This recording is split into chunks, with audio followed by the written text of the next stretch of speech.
Guadalcanal sits in the Solomon Islands chain, northeast of Australia. In mid-1942, Japanese engineers began constructing an airfield there, a strip of compacted coral and soil intended to project aircraft over sea lanes connecting the United States to Australia. If completed and defended, that runway could fracture Allied logistics across thousands of miles of Pacific water. In August 1942, United States Marines landed with roughly 16,000 men to seize the incomplete airfield. They encountered fewer than 2,000 Japanese troops initially. Within days, the Marines secured the strip and renamed it Henderson Field. The runway measured just under 1 mile in length. It would become the focal point of a campaign lasting 6 months. Japan responded with reinforcement convoys, known later as the Tokyo Express, destroyers racing down the slot under cover of darkness.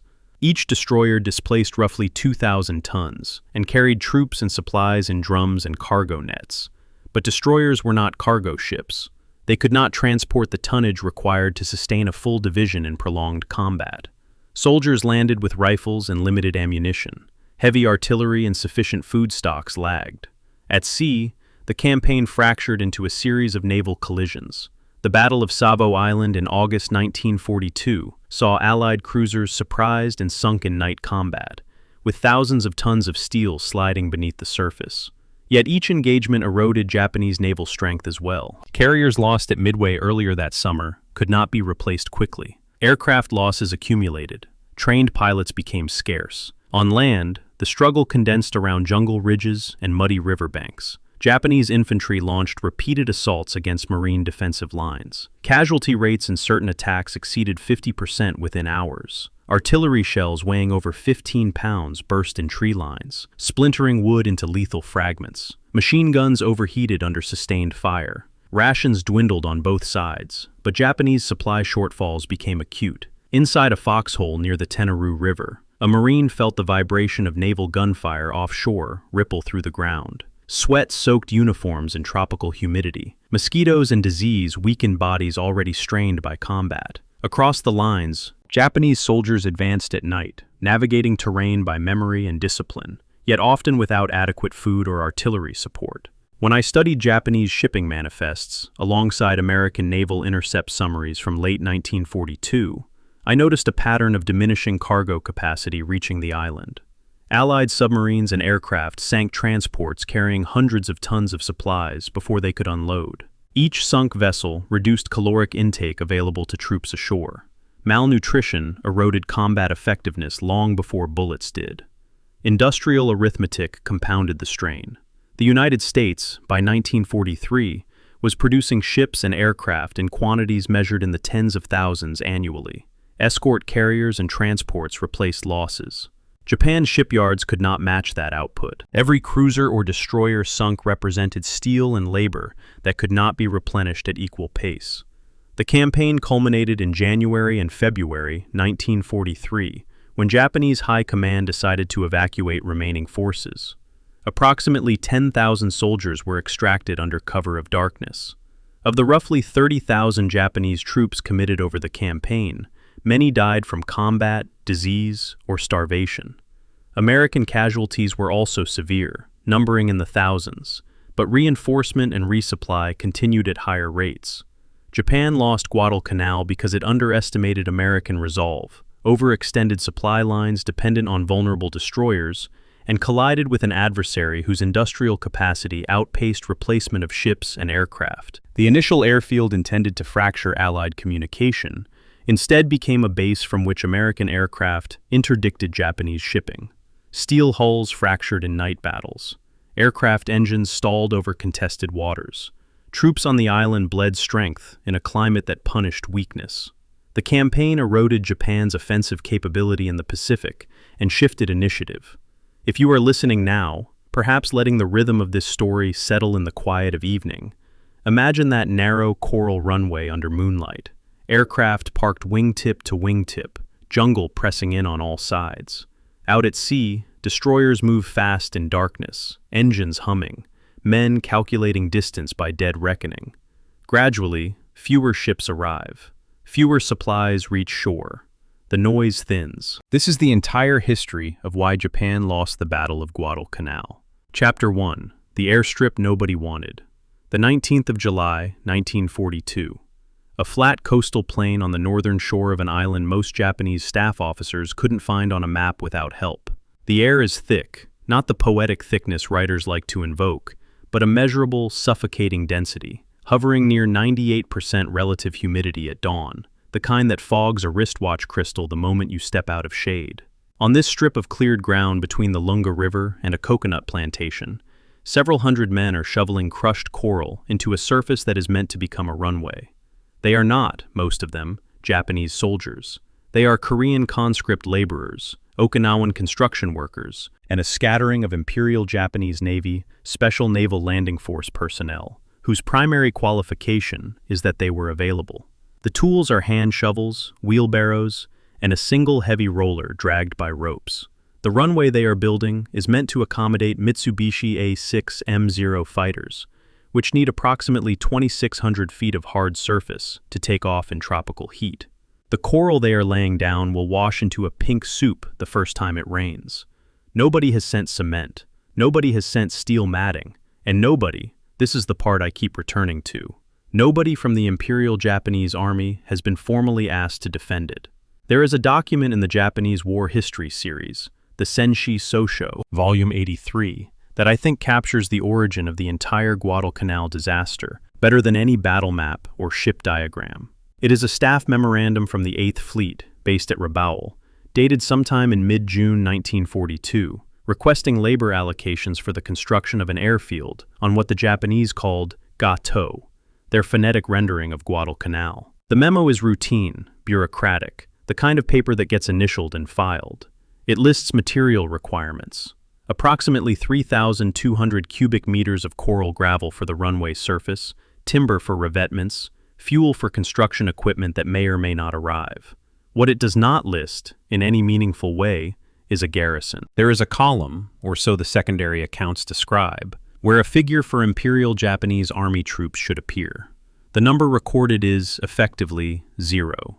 Someone, apparently a junior staff officer, penciled a question mark beside this absence. That question mark is the Guadalcanal campaign in embryo. It asks the question that 6 months of fighting, 24,000 Japanese dead, and dozens of sunken warships would fail to answer. Whose island is this, and who is responsible for holding it? To understand why that question mark matters, you have to understand the fracture that ran through the entire Japanese war effort in 1942. A fracture so deep and so old that it predated the war by decades.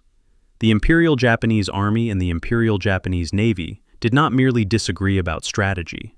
They operated, for practical purposes, as two separate military organizations sharing a single emperor. They maintained separate supply chains, separate intelligence services, separate air forces, and separate strategic priorities. The Army's focus, even after Pearl Harbor, remained fixed on the Asian continent, China, Manchuria, the anticipated war with the Soviet Union. The Navy looked east and south, toward the Pacific and the sea lanes connecting America to Australia. When the Navy decided in early 1942 to build an airfield on Guadalcanal, it did so within the framework of its own strategic logic. The strip would extend Japanese air coverage over the Coral Sea, threatening the American-Australian supply line and protecting the major forward base at Rabaul. This was, within the Navy's frame, a reasonable decision. The problem was that the Navy could build an airfield, but could not, by itself, defend one against a determined ground assault. That required the Army. And the Army hadn't been asked, or rather, it had been asked in the way that Japanese inter-service communication typically functioned, which is to say obliquely, through liaison channels, without the force of a direct order from Imperial General Headquarters. The result was an airfield under construction, with no agreed-upon plan for its defense. The broader strategic context makes the coordination failure even more baffling, or perhaps more predictable, depending on how cynically you read institutions.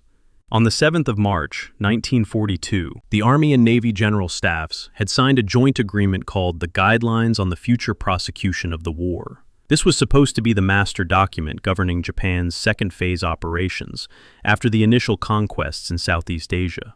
Its key sentence read that Japan would continue to expand its current military successes and establish a long-term, undefeatable political and military posture, while executing positive measures when the opportunity presents itself. That sentence is a masterwork of bureaucratic evasion. It says everything and nothing. The Army read it as authorization to shift back to a defensive posture and redeploy 6 divisions from Southeast Asia to China and Manchuria. The Naval General Staff read it as authorization to continue offensive operations in the South Pacific, push toward Fiji and Samoa to cut the American-Australian sea line. And Admiral Yamamoto's combined fleet staff read it as authorization for the Midway operation, a thrust eastward into the Central Pacific. 3 services, 1 sentence, 3 completely different wars. Japan's strategic effort after March 1942 didn't diverge gradually. It diverged by design, or rather, by the absence of design. Each service pursued its own war with its own resources, and the gaps between their efforts became killing grounds. Guadalcanal sat squarely in one of those gaps. The island itself is large, roughly the size of the Japanese prefecture of Chiba, or, for a Western frame of reference, about the size of the American state of Delaware. It is not the tiny atoll that the word island might suggest. The interior is mountainous, choked with primary jungle so dense that visibility drops to a few meters, and drained by rivers that swell from ankle-deep streams to chest-high torrents within hours of a rainstorm. The northern coastal plain, where the airfield was being built, is the only flat ground of any size. It was chosen for geometry, not for any consensus about its strategic value. The Navy wanted it. The Army didn't object loudly enough to stop it. And so, by mid-July 1942, approximately 2,571 personnel, the number comes from the 17th Army's operational records, though the Australian Coast Watcher Martin Clemens reported approximately 3,000 to Allied command, a discrepancy that would ripple forward into American planning, were on the ground, building a runway by hand, in heat that exceeded 35 degrees Celsius by mid-morning, with no heavy construction equipment, no steel surfacing, and no meaningful defensive perimeter. The runway itself, this is where the technical detail becomes the thesis, was a graded dirt strip surfaced with crushed coral. Coral is abundant on Guadalcanal. It is also porous, friable, and water-soluble. In dry conditions, aircraft taxiing on a coral runway kick up clouds of calcium dust that choke engines and obscure visibility. In wet conditions, which on Guadalcanal means roughly half the days in any given month, the surface turns to calcium mud. The Japanese engineers were building what amounted to a fair-weather airfield on an island where fair weather was intermittent at best. Compare this with what happened after the Americans captured the Strip 3 weeks later. The 6th Naval Construction Battalion, the Seabees, arrived on the 1st of September with something the Japanese did not have: Marston matting, pierced steel planking. Each panel was 10 feet by 15 inches, stamped from 10-gauge low-carbon steel, perforated with 87 holes to reduce weight, and fitted with interlocking hooks on all 4 edges. A trained Seabee crew could lay 150 feet of runway per hour. Within weeks, the Americans had covered over 3,400 feet of the Strip with this material, creating an all-weather surface that could absorb bomb damage and be patched in hours. The Japanese had nothing equivalent in their construction inventory. When I was examining the material logistics of the two sides, it struck me that the entire campaign, 6 months, 24 naval engagements, tens of thousands of dead, might be reducible to this single material asymmetry. Whoever held the better runway surface held the air. Whoever held the air held the island. The rest was consequences. By late July, the runway had reached approximately 2,600 feet, enough for fighters, not enough for bombers. The estimated completion date was mid-August. The Japanese did not know that the Americans were already coming. Operation Watchtower, the Allied plan to seize Guadalcanal and the neighboring island of Tulagi, had been authorized on the 2nd of July, just days after the Japanese construction units landed. The plan was improvised, rushed, and deeply controversial within the Allied command. The Marines who would execute the landing called it Operation Shoestring for its inadequate logistics. But it was coming, and it would arrive on the 7th of August, 11 days before the Japanese expected to finish the runway. In military history, those 11 days are the kind of margin that changes everything and gets explained, after the fact, as if they were inevitable. They were not. They were a coincidence of timing, intelligence, and institutional dysfunction. And if the Japanese had finished the airfield 2 weeks earlier, if they had poured their own version of Marston matting, if such a thing existed, the first Zeros might have been operational before the first Marine hit the beach. But they didn't, and they weren't. When I cross-reference the construction timeline with the broader Japanese strategic picture in July 1942, what fascinates me is not the airfield itself, but the silence around it. The 8th Fleet at Rabaul treated the construction as a routine engineering project, important, certainly, but not the kind of thing that required urgent coordination with the Army. The Army's 17th Army headquarters, which nominally had jurisdiction over ground operations in the area, was focused on the New Guinea campaign and regarded Guadalcanal as a Navy affair. And Imperial General Headquarters in Tokyo, which theoretically supervised both services, was preoccupied with the aftermath of Midway, a disaster that had occurred barely 6 weeks earlier, on the 4th through 7th of June, and had cost the Navy 4 fleet carriers and over 3,000 dead. In the institutional shock following Midway, Guadalcanal was a footnote. Nobody at IGHQ was asking, what happens if the Americans hit Guadalcanal before we're ready? Nobody was asking, because the question required the Army and Navy to share information, and the system was not designed for that. The consequences of this silence would unfold with mechanical precision over the following weeks. On the 7th of August, over 10,000 Marines of the 1st Marine Division landed on Guadalcanal's northern coast against light opposition. The construction workers and SNLF personnel fled into the jungle after brief resistance and seized the airfield by afternoon. They renamed it Henderson Field after Major Lofton Henderson, a Marine aviator killed at Midway. Within days, the Seabees were extending and resurfacing the strip. Within 2 weeks, the first American aircraft, Marine Wildcats and Dauntless dive bombers of what would become the Cactus Air Force, were operating from the field.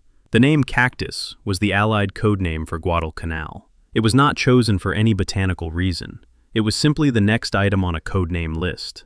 But it stuck, and the scrappy collection of pilots and ground crews who operated from Henderson Field under daily bombing, nightly naval shelling, and constant tropical rain would become the pivot around which the entire campaign turned.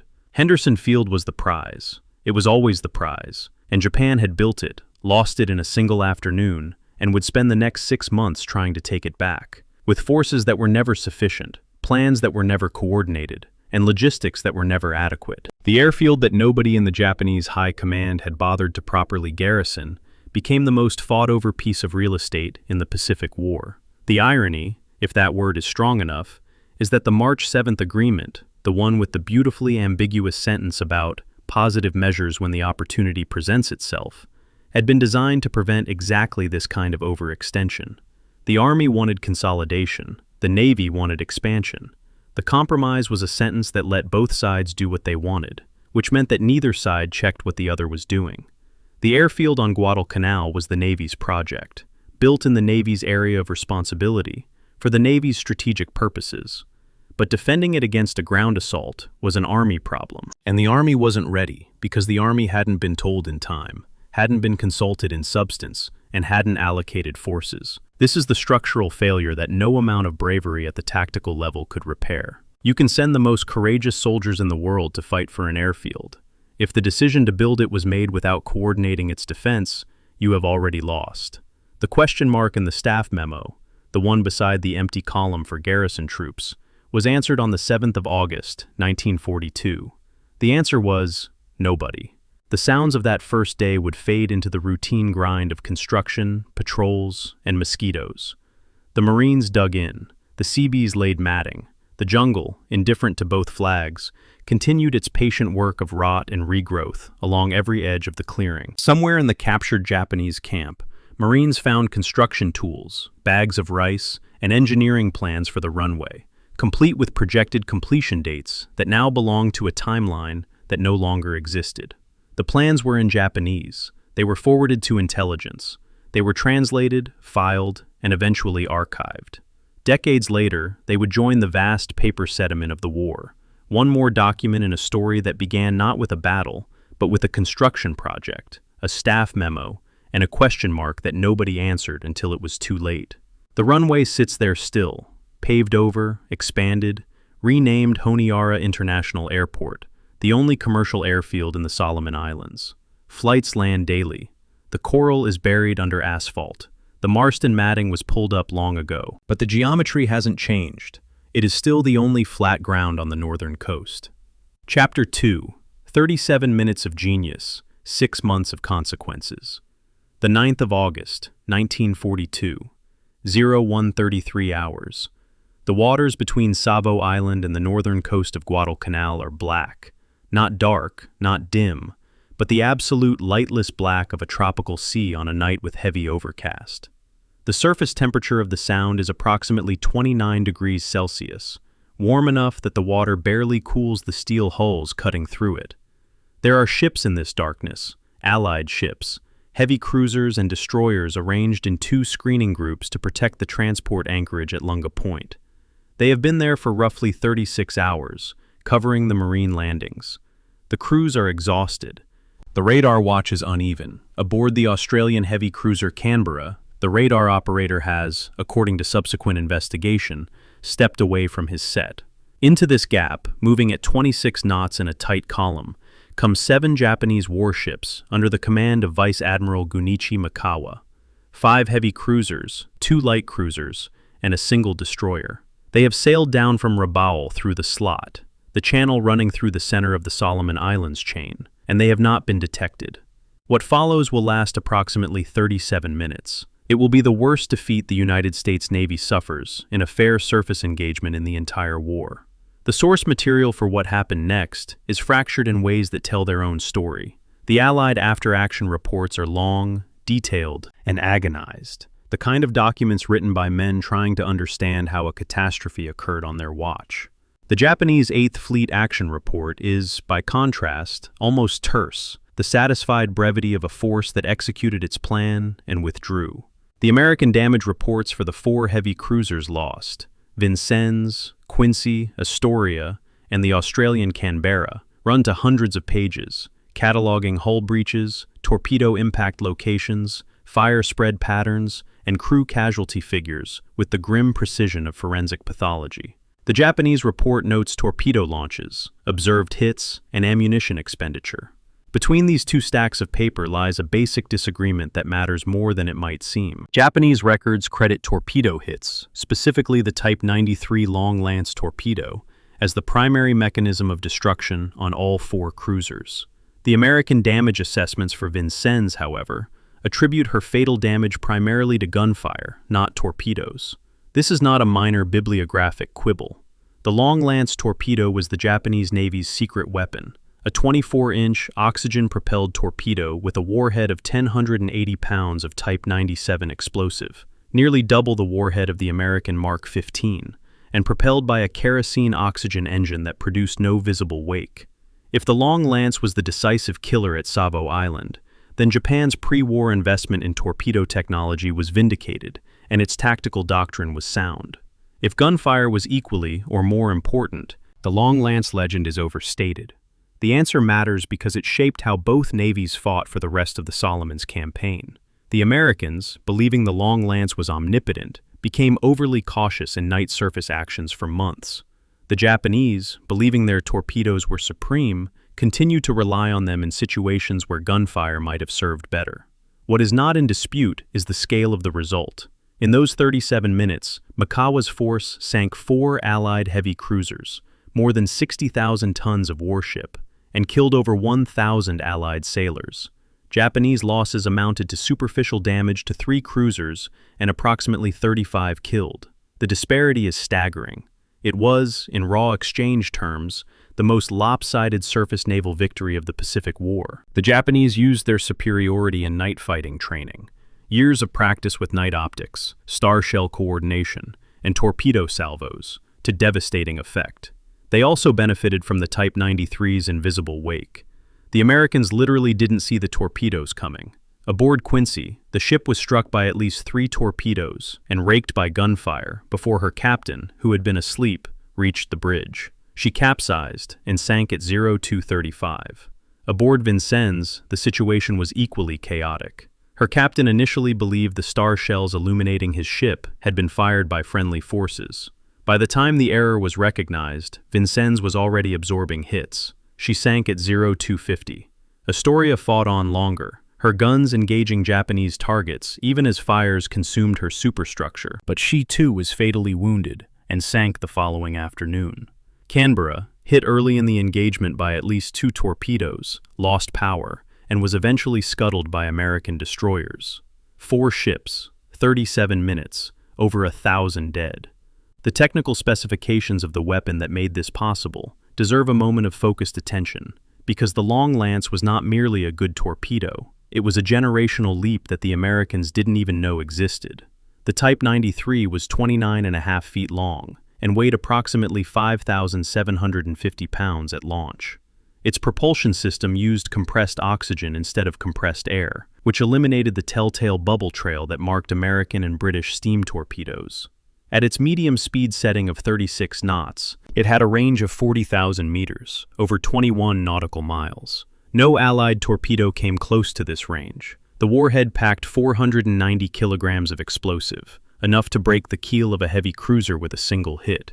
The Americans would not fully understand what they were facing until recovered fragments and intelligence reports were pieced together over the following year. At Savo Island, they were fighting an enemy whose primary striking weapon was invisible, long-ranged, and twice as powerful as anything in their own arsenal. It was not a fair fight. It was not supposed to be. The Japanese had designed the Long Lance specifically for the kind of night surface engagement that Savo Island turned out to be. The ambush, the torpedo salvo from darkness, the withdrawal before the enemy can organize a response. And then Mikawa withdrew.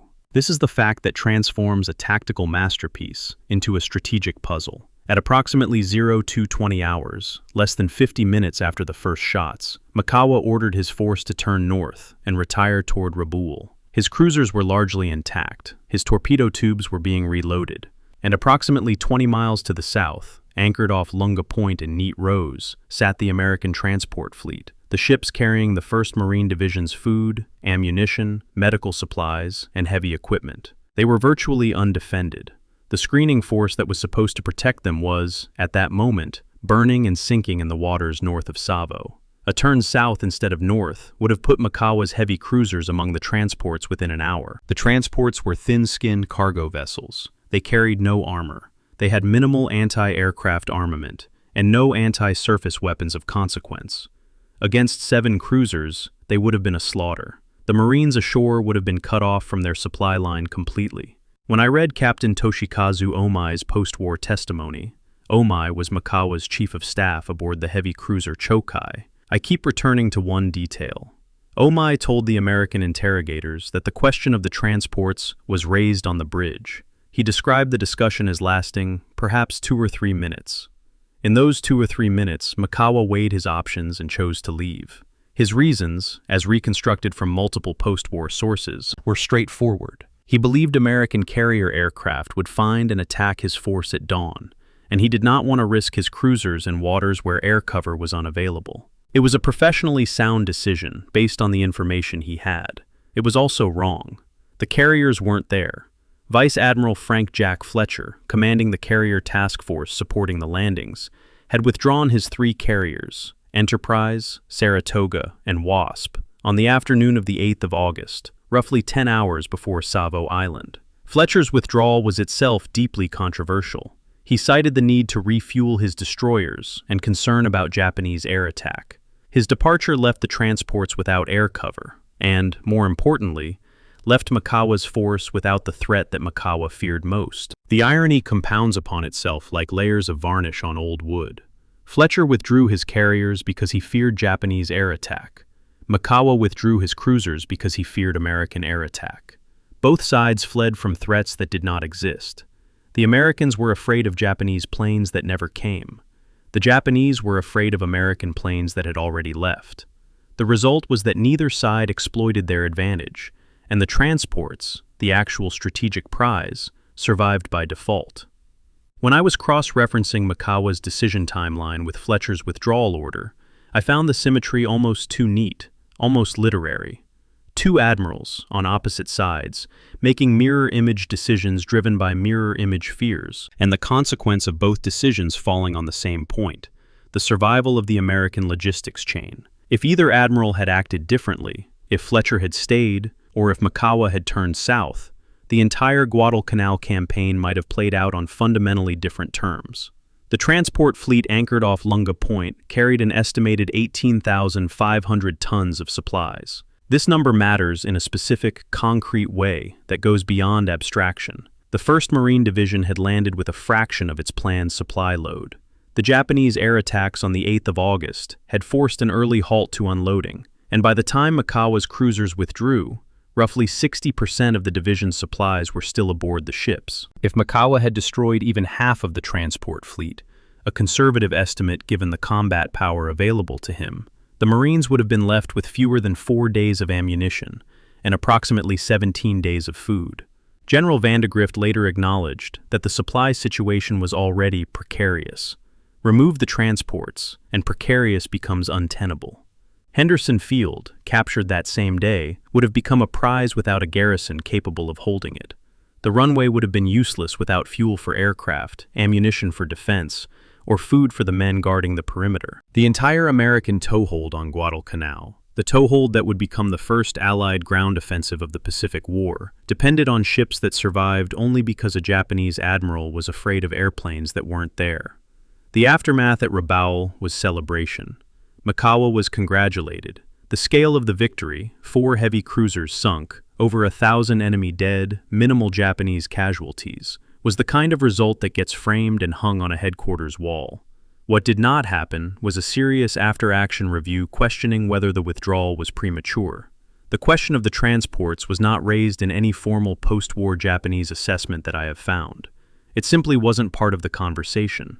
This absence tells us something important about Japanese naval culture in 1942. The Imperial Navy was trained for warship versus warship combat. Its doctrine, its training, its promotion system, and its institutional self-image were built around the concept of the decisive fleet engagement. Capital ships meeting capital ships in open water, torpedoes and heavy guns deciding the outcome. Transports, slow, ugly, unarmed cargo vessels, did not fit the mental model. Destroying them was not inglorious, exactly, but it was not the kind of action that defined a naval officer's career. Mikawa had won a surface battle against enemy warships. That was the achievement.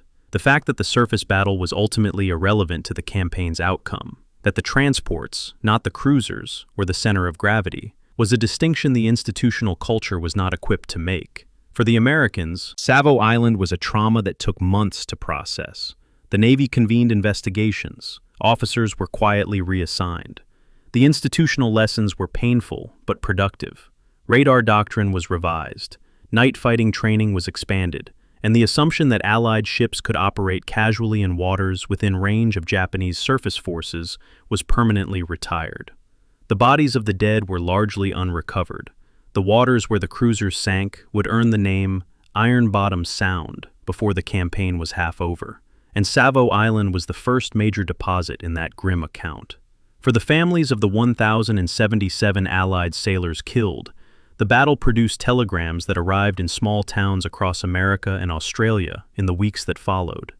Quincy, Massachusetts, Vincennes, Indiana, Canberra, Australia, each telegram carrying a name and a date, but no real explanation of what had happened or why. The censored communiques said only that ships had been lost in action in the South Pacific. The full story wouldn't emerge for years. The sound faded back to the sound of water. Ironbottom Sound, after the fires and the explosions and the oil slicks, returned to its default state, a warm, dark, tropical strait between two islands, patrolled by sharks and currents. The wrecks settled into the silt. The survivors were picked up. The transports resumed unloading at dawn, their civilian merchant crews working with a new urgency born of the knowledge that the screening force was gone and the next Japanese attack could come at any time. Henderson Field's captured runway sat empty, waiting for aircraft that would arrive in 12 days. And in Rabaul, Mikawa's force refueled, rearmed, and prepared for the next operation, confident in a victory that had solved nothing. The Americans still held the airfield. The transports were still afloat, and the question of Guadalcanal, who would hold it, who could supply it, who would bleed for it, remained exactly where it had been at 01:33 hours, unanswered. Chapter 3. 916 Men and a Colonel's Ego. The 21st of August, 1942, dawn over the Ilu River, which the Marines had mistakenly labeled the Tenaru on their maps, a cartographic error that would permanently rename the battle. The light comes up gray and flat over the sandbar where the river meets the sea, and what it reveals is not something easily described in measured prose. There are bodies on the sand, hundreds of them. They are Japanese soldiers, most still in their uniforms, many still holding their Arisaka Type 99 rifles. They lie in the positions where they fell during the night, some in the water, some on the wire, some in the coconut grove behind the bar. The sand itself is stained a color that photographs from the period show as dark, almost black in the monochrome prints. The Marines who walked the sandbar that morning, counting the dead, will record the number at approximately 800. Of the 916 men of Colonel Kiyonao Ichiki's first echelon, who attacked the Marine perimeter 7 hours earlier, fewer than 120 have survived. The colonel himself is dead. His regimental colors have been burned. The battle lasted less than a single night. It was over before breakfast. There is a diary. It was recovered from the sandbar or the surrounding positions. The exact circumstances of its recovery are unclear in the records I've examined, which is itself a small lesson in how primary sources arrive damaged, incomplete, and stripped of context. It belonged to an enlisted man of the 28th Infantry Regiment, Ichiki Detachment. The entry for the 19th of August, 2 days before the attack, is the one that stops me. In it, the soldier records what he has been told. The enemy on Guadalcanal numbers perhaps 2,000, mostly construction troops. His colonel, he writes, says they will sweep them. The handwriting, in the reproductions I have seen, is neat and regular, the penmanship of a man who is not yet afraid, who believes what he has been told. There are no entries after the 21st. The diary ends with confidence, followed by silence. That gap, between the last written word and the unrecorded death, is, to me, the most telling document of the Ichiki attack. Not because it reveals a secret, but because it reveals what the ordinary soldier knew, which was almost nothing that was true. The intelligence failure that killed the Ichiki Detachment was not a single mistake, but a cascade of institutional deficiencies that compounded at every level. The 17th Army, headquartered at Rabaul, was responsible for ground operations in the area.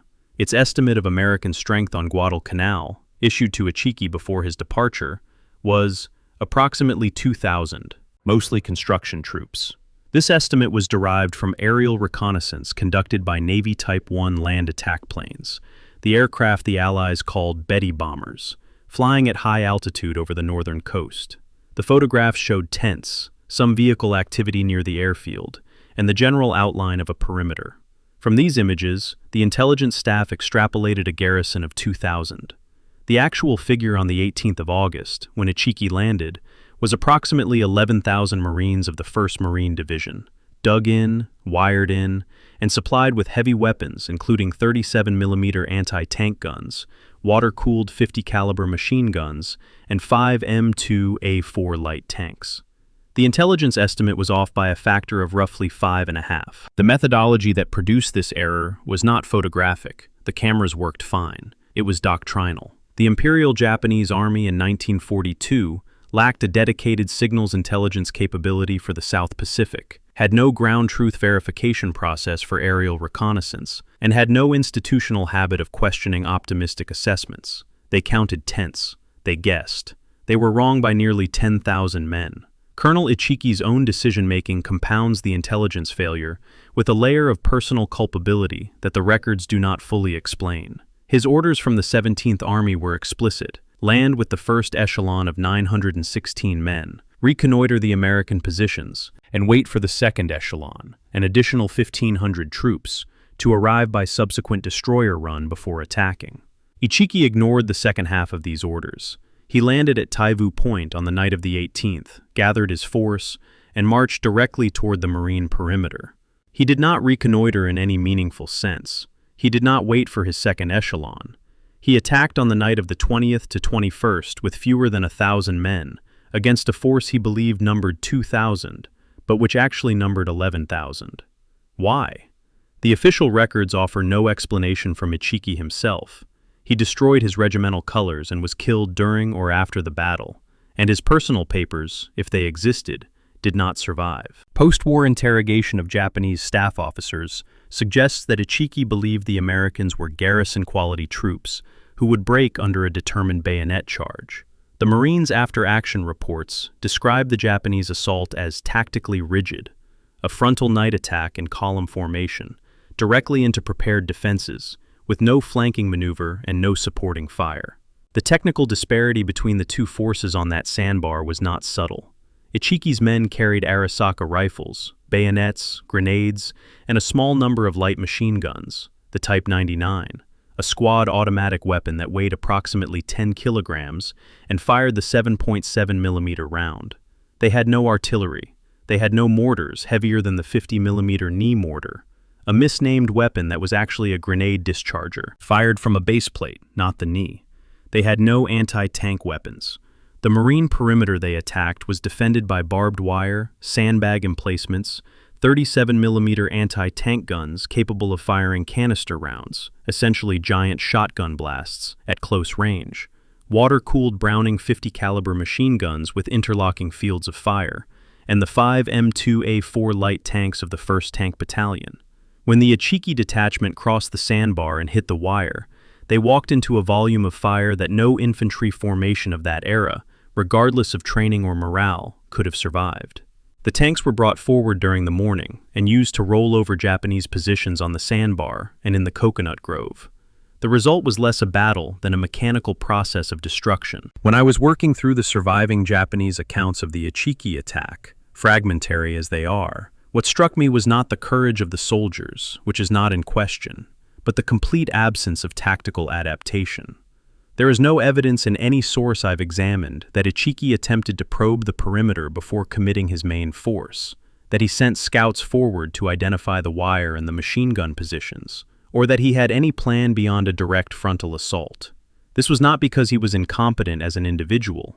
Ichiki was an experienced officer who had served in China, but because the doctrine under which he operated did not prioritize the kind of cautious, intelligence-driven approach that the situation demanded. The Imperial Japanese Army's tactical doctrine in 1942 placed overwhelming emphasis on offensive spirit, seishin, the belief that spiritual superiority could overcome material disadvantage. Night attacks were favored precisely because they neutralized enemy firepower and brought the engagement to close quarters, where Japanese bayonet training was supposed to be decisive. This doctrine had worked, or appeared to work, in China against poorly equipped and demoralized Chinese nationalist forces. Against 11,000 Marines with automatic weapons, artillery, and tanks, it produced a sandbar covered in bodies.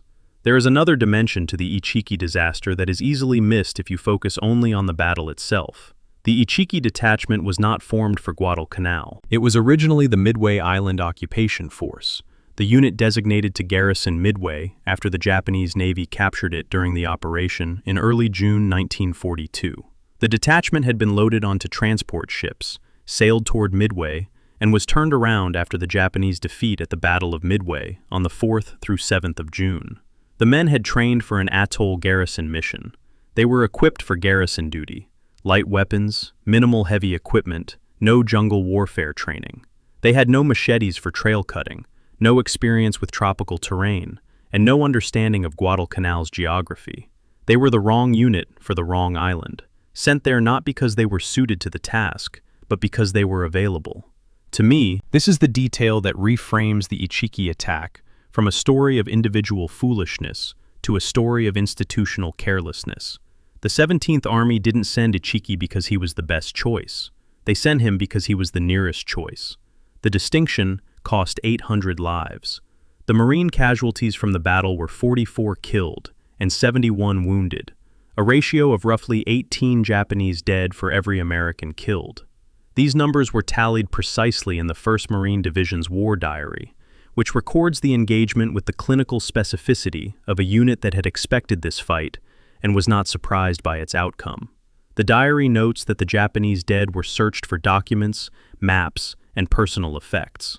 Several diaries and operational orders were recovered. These captured documents provided the first clear intelligence picture of Japanese intentions on Guadalcanal, including the revelation that the 17th Army's intelligence estimate had placed American strength at 2,000, which told the Americans that the Japanese had virtually no understanding of what they were facing.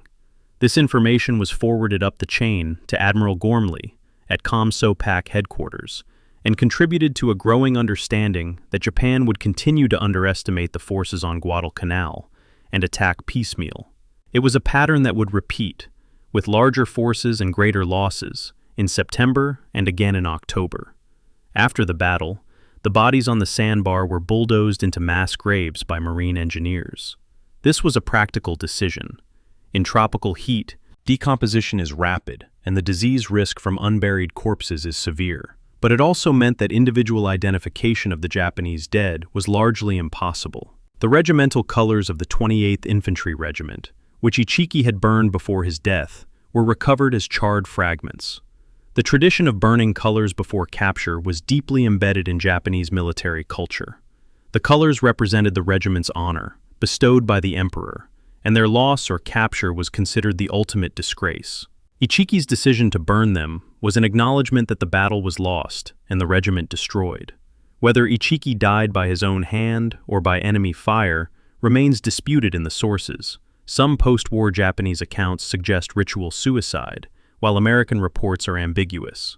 The distinction, while historically meaningful, did not change the outcome. The first echelon of the Ichiki Detachment had been annihilated. The second echelon, which would eventually land and be integrated into subsequent Japanese operations, would fight under different commanders and in different circumstances. But the pattern had been established.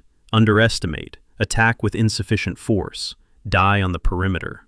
The sandbar at the Ilu River, the Tenaru of the marine maps, returned to its default state within days. The tide washed the blood from the sand. The coconut palms, shredded by gunfire, began to drop their damaged fronds. The crocodiles that inhabited the lower river, displaced by the gunfire, returned.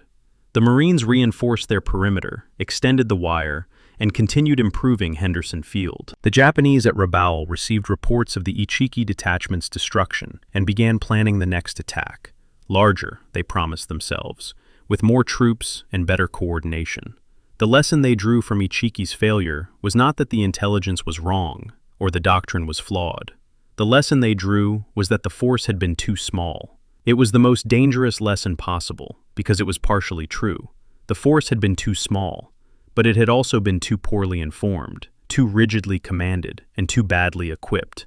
Increasing the size of the next force without addressing the other failures would simply mean more men dying the same way, which is exactly what happened. Chapter 4. The Diary in the Jungle.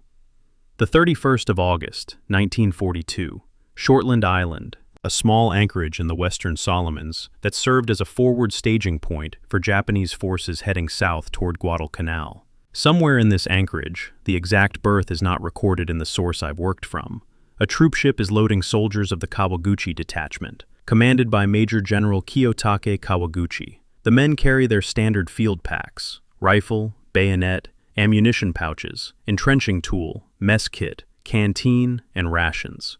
The rations are 3 days' worth. 3 days of unmilled rice, dried fish, pickled plum, and hardtack, packed tight into cotton bags. 3 days.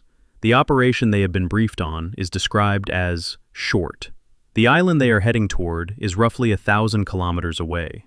They will not return to Shortland for months, if they return at all. Among the men boarding that transport is a private first class named Genjiro Inui, and he is carrying something that will outlive most of his comrades, a diary. Inui's diary, published post-war under the title My Guadalcanal, is one of the most complete surviving Japanese enlisted accounts of the campaign. It covers his departure from Shortland, his landing on Guadalcanal, the jungle march toward Henderson Field, the assault on Edson's Ridge in September, the long retreat, the starvation, and his eventual evacuation. I want to spend this chapter inside that diary, not because it reveals strategic secrets, it doesn't. Inui was a private, and he knew only what he was told, but because it records something that no staff report, no after-action review, and no post-war analysis can capture. What the Guadalcanal campaign felt like at the level of a single human body moving through jungle. The strategic failures I've described in previous chapters, the inter-service rivalry, the intelligence errors, the logistics impossibility, all of these converge, eventually, on the body of a soldier carrying a 25-kilogram pack through terrain for which he has no map. Inui's diary is the record of that convergence. The entry for the 31st of August records the departure from Shortland. Inouye notes the mood as confident. They have been told the Americans on Guadalcanal are weak, demoralized, and few in number, the same estimate that killed Ichiki's detachment 10 days earlier, uncorrected and unchanged. They have been told the operation will be short. They have 3 days of food. In the margin of this entry, or so the published accounts describe, I have not handled the original document. Inouye has drawn a small map of Guadalcanal, copied from a chart he glimpsed briefly, perhaps aboard the transport or at a briefing. The map is almost entirely wrong. The rivers flow in the wrong directions. The interior, which is mountainous and choked with primary jungle, appears as a vague, flat space. The scale is off by what secondary sources estimate as a factor of roughly 3. This map, a soldier's hand-drawn sketch made from a momentary glance at someone else's chart, is, I think, the most revealing artifact of the Kawaguchi operation. It tells you, in ink, how much the ordinary Japanese soldier knew about where he was going. Almost nothing. And what he believed about what he would find there. Almost nothing that was true. Kawaguchi's plan was operationally ambitious and logistically insane. He intended to march approximately 6,000 troops through the interior of Guadalcanal, south from the coast, through primary jungle, over ridgelines that reached altitudes of 300 to 450 meters, and attack Henderson Field from the south, where he believed the American defenses were weakest. The march distance was roughly 15 miles as the crow flies. In the jungle, it would prove to be much longer because there were no trails. There were game paths, creek beds, and the occasional native track, but nothing that could accommodate a column of 6,000 men with supplies. The engineers would have to cut a trail as they went, using machetes and bayonets, through vegetation so dense that a man standing 10 meters away was invisible. The planned timeline for the march was 4 days. It would take closer to 10. And during those 10 days, the soldiers would eat their 3 days of rations by the 4th morning and begin starving on the 5th. Inouye records the march in entries that grow shorter and more blunt as the days pass. September 4th, the march begins. The mood is still good. September 6th, there is no trail. We cut with swords. Men are falling. September 8th, the colonel says we are close. He does not know. The physical reality of that march deserves a specificity that most accounts gloss over with phrases like difficult terrain or challenging conditions. I want to be more precise. The interior of Guadalcanal in 1942 was covered with primary tropical rainforest, trees reaching heights of 30 to 40 meters, with a canopy so thick that light at ground level was reduced to a perpetual green twilight, even at midday. The undergrowth was a tangle of vines, ferns, and root systems that required constant cutting. The humidity beneath the canopy approached 100%, which meant that a soldier's uniform, once soaked with sweat, never dried. Skin diseases, fungal infections, tropical ulcers began appearing within days. The temperature at ground level hovered around 30 to 33 degrees Celsius, and a soldier carrying a 25-kilogram pack over broken terrain in this heat burned an estimated 5,000 or more calories per day. A standard Japanese daily field ration, approximately 800 grams of rice plus supplements, provided roughly 2,800 calories. The deficit was over 2,000 calories per day. Within 72 hours, the cumulative energy debt becomes physiologically unrecoverable without rest and additional food. Kawaguchi's men had neither. They were marching, cutting trail, climbing ridgelines, and running out of food simultaneously. By the time they reached their attack positions south of Henderson Field, many had not eaten in 48 hours, and they had no maps. I keep returning to this detail because its consequences were so vast and so unnecessary. The Imperial Japanese Navy had conducted aerial photography of Guadalcanal's coastline, the same photography that produced the useless intelligence estimate of American troop strength. But no one had surveyed the island's interior. The 17th Army's operational planning was based on a chart at a scale of approximately 1 to 500,000, roughly 2 miles to the inch, which showed the interior of Guadalcanal as blank green. No contour lines, no river courses, no elevation data. Kawaguchi was attempting a complex flanking maneuver, requiring 3 separate columns to converge on Henderson Field from different directions at a coordinated time, through terrain for which he had literally no map. When I was comparing Kawaguchi's operational plan with the available cartographic data, the gap between ambition and information struck me as almost physically painful. He was asking 6,000 men to navigate by compass through unmapped jungle, arrive at precise attack positions on a coordinated schedule, and launch a surprise assault. The plan required the kind of navigation accuracy that, even with good maps, would challenge experienced jungle troops. Without maps, it was a prayer. The attack came on the night of September 12, 1942. The engagement the Americans would call the Battle of Edson's Ridge, after Lieutenant Colonel Merritt Edson, whose 1st Marine Raider Battalion held the ridgeline south of Henderson Field. Kawaguchi had divided his force into 3 assault columns, a center column under his direct command, a right wing under Colonel Oka, and a left wing that would attack along the coast. The plan required all 3 columns to strike simultaneously. What happened instead was that the center column attacked on time. The right wing was lost in the jungle approximately 2 kilometers from its intended start line, and the left wing was so far out of position as to be irrelevant. Kawaguchi's center column, perhaps 2,000 men, hit the ridge in the darkness, initially drove the Marine Raiders back from their forward positions, and for several desperate hours appeared on the verge of breaking through to the airfield. Inui's diary entries for this night are fragmentary. The writing is hasty, the characters less precise than earlier entries. He records the sound of gunfire, the shouting, the confusion of men moving through jungle in darkness toward a ridge they cannot see.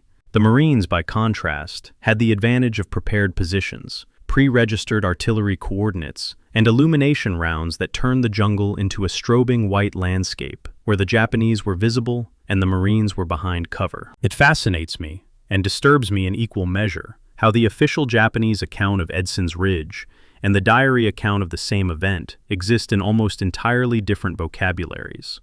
Kawaguchi's own after-action report, compiled post-war, describes the failure in the passive, institutional language of military bureaucracy. The march was delayed by unexpectedly difficult terrain. The flanking columns were unable to coordinate due to communications difficulties. The attack was repulsed by strong enemy resistance. Inui's diary uses different words. There is no trail. We cut with swords. The colonel says we are close. He does not know. We eat grass. Some men eat bark. The official report describes an operation that encountered unexpected obstacles. The diary describes men dying of exhaustion and hunger before the battle even began.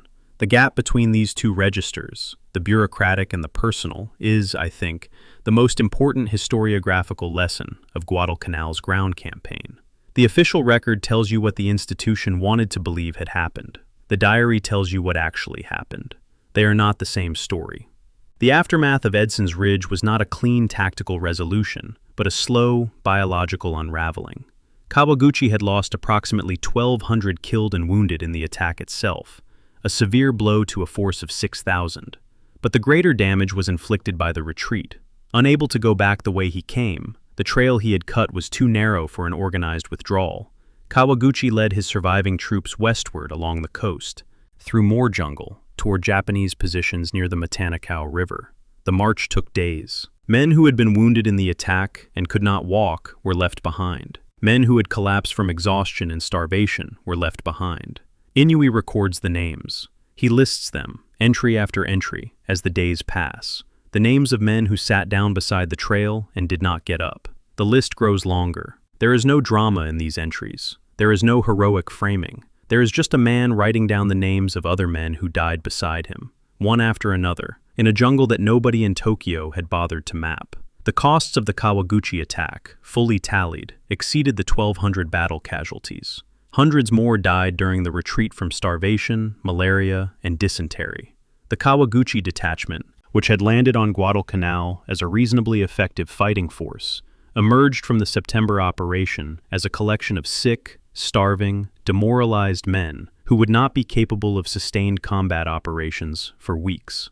Kawaguchi himself was eventually relieved of command by the 17th Army, not for the failure of the attack, but for his pessimistic attitude in reporting that the airfield could not be taken without heavy artillery, proper logistics support, and accurate maps. His realistic assessment, the only honest appraisal a ground commander on Guadalcanal produced during the entire campaign, was treated as defeatism. The man who told the truth was punished. The plans that had produced the failure were not revised. The intelligence estimate was not corrected. The next attack, plans for October with the 2nd Sendai Division, would follow the same pattern: a jungle march, a night assault, piecemeal attacks against prepared positions, no artillery, no maps. There is a moment in Inouye's diary, I'm not certain of the exact date, the published versions place it in late September, where the handwriting changes. The characters become larger, less precise, more widely spaced on the page. It is a subtle thing, easy to miss if you're reading for content rather than looking at the page as a physical object. But handwriting is a record of the body as well as the mind, and what the change tells me is that something in Inouye was failing: his grip, his concentration, his fine motor control, perhaps all three. Whether this was exhaustion, hunger, malaria, or fear, I cannot say from the evidence available. But the ink tells a story the words do not. The diary continues. Inouye survived. He was eventually evacuated from Guadalcanal during Operation K in February 1943. He lived to publish his account. Most of the men whose names he listed did not. Their bones remained in the jungle. Some are there still. Chapter 5. The Spreadsheet That Killed an Army. The 26th of October 1942. Not a battlefield, not a bridge, a desk at the Naval General Staff Headquarters in Tokyo, or perhaps at Combined Fleet Headquarters at Truk Lagoon. The exact location varies depending on which account you follow, and the distinction doesn't matter as much as what's on the desk. What's on the desk is a set of figures: fuel consumption reports, supply tonnage calculations, delivery per sortie ratios. The numbers are not dramatic. They do not explode or bleed. They simply accumulate, column by column, in the neat vertical script of a staff officer's logbook. And when you follow them to their logical conclusion, they describe a campaign that is eating itself alive. This is the chapter where I set aside the diaries and the battle maps and sit with the arithmetic, because the arithmetic is the argument. Japan did not lose Guadalcanal in a single decisive engagement. It lost Guadalcanal the way a man goes bankrupt, to paraphrase Hemingway. Gradually, then suddenly. And the gradual part was measured not in courage or strategy, but in tons of bunker fuel oil burned per man delivered to a beach. The vehicle of Japan's logistics effort on Guadalcanal, from September 1942 onward, was the Tokyo Express, the Allied nickname for the high-speed destroyer runs that ferried troops and supplies from Rabaul or the Shortland Islands south through the slot to Guadalcanal under cover of darkness. The Japanese themselves called it Nezumi Yuso, rat transport, a name that captured both the stealth and the indignity of using fleet destroyers, designed and built for high-speed surface combat, as cargo trucks. The typical express run consisted of 4 to 6 destroyers acting as transports, with an additional 2 or 3 destroyers serving as escorts, for a total force of 6 to 9 warships. A transport destroyer could carry either 150 to 200 troops, or approximately 200 oil drums lashed to her deck, each drum containing rice, ammunition, or medical supplies packed in waterproofed containers. The drums were pushed overboard near the shore and were supposed to float to the beach, where troops would recover them. In practice, tidal currents, American air attack, and the sheer difficulty of finding small floating drums in darkness meant that a significant percentage of each delivery was lost before it reached the men who needed it. The fuel economics of this system were, in a word, ruinous. I am going to walk through the numbers in detail, because the numbers are the story, and skipping them would be like describing a murder without mentioning the weapon. A standard Japanese fleet destroyer, say a Hatsuharu-class vessel, carried approximately 500 tons of fuel oil and burned roughly 1.25 tons per hour at cruising speed of 15 knots. At top speed, 34 knots, the speed needed for high-speed dashes into and out of Ironbottom Sound. Fuel consumption rose to approximately 16 2/3 tons per hour. That is a 13-fold increase. Destroyers are speed machines. Their power plants are optimized for acceleration and maneuver, not economy. And they pay for that optimization at the fuel pump. A round-trip express run from Rabaul to Tasafaranga Point on Guadalcanal and back, approximately 800 nautical miles each way, with a high-speed dash of roughly 150 miles each way in and out of the combat zone, plus allowance for maneuvering during submarine scares or air attacks, consumed approximately 172 tons of fuel per destroyer. For a typical 8-destroyer express run, 6 transports plus 2 escorts, total fuel consumption was roughly 1,374 tons. That force delivered, at best, 900 troops or 1,200 supply drums. The math reduces to a simple, devastating ratio. Approximately 1.5 tons of fuel oil per man or supply drum delivered. 1.5 tons. Let that figure sit for a moment before I put it in context. The Imperial Japanese Navy's total fuel oil consumption in late 1942 was approximately 305,000 tons per month, a figure derived from Perillo's work on the Japanese merchant marine, cross-referenced independently by researchers like John Parshall at combinedfleet.com. That 305,000 tons had to power the entire Navy. Combined fleet, all combat units, all submarines, all training exercises, all patrol operations, all convoy escorts, everything. Against that baseline, a single Tokyo Express run of 8 destroyers consumed approximately 0.45% of the monthly budget. That sounds small. It was not small. The Express ran as often as every 3 to 4 days. Assumes 6 large runs per month, a conservative estimate for the peak period of October through December 1942. 6 runs times 1,374 tons equals roughly 8,250 tons of fuel oil per month. That is 2.7% of the entire Navy's fuel allocation, spent to deliver approximately 7,000 men or supply drums. And by deliver, I mean pushed overboard in oil drums near a hostile shore in the dark, not landed with heavy equipment and artillery at a functioning port. 2.7% of the Navy's fuel, every month, for a trickle of light infantry and rice. The 17th Army's staff, operating on Guadalcanal under Lieutenant General Hyakutake, understood the gap between what the Express could deliver and what the forces on the island actually needed. In November 1942, the 17th Army calculated its minimum supply requirement as 5 destroyer loads per night, 150 loads per month. Including escorts, this would require roughly 7 destroyers per nightly run, consuming approximately 1,200 tons of fuel per night. Over a month, 36,000 tons. That figure is approximately 11.8% of the Navy's total monthly fuel oil budget, for supply runs alone, carrying no heavy equipment, no vehicles, no artillery. When Yamamoto was presented with the 17th Army's supply calculations, his reported response, recorded in Richard Frank's definitive account, sourced from Japanese operational records, was that the figures were so unrealistic that success might be unattainable with such brains in charge. The anger in that remark is palpable, even through translation. But Yamamoto's frustration was misdirected. The Army's figures were not unrealistic. They were a straightforward calculation of what their forces needed to survive and fight. What was unrealistic was the campaign itself. The expectation that Japan could sustain a major ground operation on an island 1,000 kilometers from its nearest base, supplied entirely by destroyer, against an enemy that held the airfield and therefore controlled the daylight hours. The alternative, using conventional cargo ships, was simultaneously obvious and impossible, and this contradiction was the strategic trap that made Guadalcanal unwinnable. A single decent-sized freighter of 12,000 deadweight tons, burning roughly 100 tons of fuel oil, could deliver a battalion of troops and a substantial portion of their supplies in a single voyage. In terms of tonnage delivered per ton of fuel burned, a cargo ship was approximately 30 times more efficient than a destroyer. The reason Japan couldn't use cargo ships was Henderson Field. Cargo ships are slow, 10 to 12 knots, and require hours to unload at an anchorage.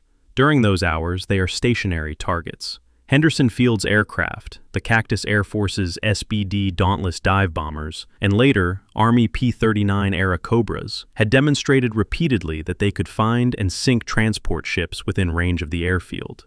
The single exception, the daylight transport run on the 14th of October, after the battleship bombardment had temporarily knocked out Henderson Field, proved the rule. Even then, the Marines scrounged enough aviation fuel from wrecked aircraft to get a handful of planes airborne, and by evening, 3 of 6 transports were sunk or beached. Cargo ships could solve the logistics problem, but cargo ships couldn't survive Henderson Field. And without the heavy weapons that only cargo ships could deliver, the Japanese ground forces couldn't capture Henderson Field. It was a closed loop, airtight, lethal, and inescapable. When I was working through the fuel consumption data, building what amounts to a cost per delivery model for the Tokyo Express, something that is more typically the work of a defense economist than a historian, I found it striking how cleanly the numbers explained outcomes that narrative histories tend to attribute to bravery, luck, or leadership. The Tokyo Express wasn't defeated by superior American night fighting tactics, though those improved. It wasn't defeated by radar, though radar helped. It was defeated by thermodynamics. The energy cost of moving a warship at combat speed through 1,000 miles of contested ocean to deliver a few hundred men with rifles was simply unsustainable for a navy that was already outrunning its fuel supply. The Japanese strategic petroleum situation in the fourth quarter of 1942 tells the rest of the story. Total oil production, almost entirely from the conquered Netherlands East Indies, was approximately 1,194,000 tons. Of that, only 643,000 tons reached Japan, where the refineries were located. The rest was either consumed locally in the occupied territories or lost to Allied submarine attacks on tanker routes. Against a navy consuming over 300,000 tons per month, the incoming supply fell short by roughly 50,000 tons per month. Japan was running a petroleum deficit. Every ton burned on the Tokyo Express accelerated the date of insolvency. There is a deeper layer to the fuel story that connects Guadalcanal to an act of sabotage 10 months earlier and 5,000 kilometers away. When Japanese forces overran the Netherlands East Indies in February and March of 1942, they expected to capture the Dutch oil infrastructure largely intact. The wells, the pipelines, the refineries of Borneo, Java, and Sumatra. Pre-war planning assumed that the oil fields could be brought back to near full production within 6 months. The Dutch had other plans. Before withdrawing, Dutch engineers conducted a systematic demolition campaign that was far more thorough than the Japanese anticipated. Wells were capped with concrete. Pipeline junctions were blown. Refinery equipment was smashed, burned, or removed. A transport carrying replacement refinery equipment and trained petroleum engineers, irreplaceable specialists, was sunk en route. The result was that Japanese oil production from the Indies lagged pre-war estimates by a significant margin throughout 1942 and into 1943. The fuel that was supposed to power the combined fleet's operations in the South Pacific was, in substantial part, still underground, locked behind wrecked wellheads and damaged refineries.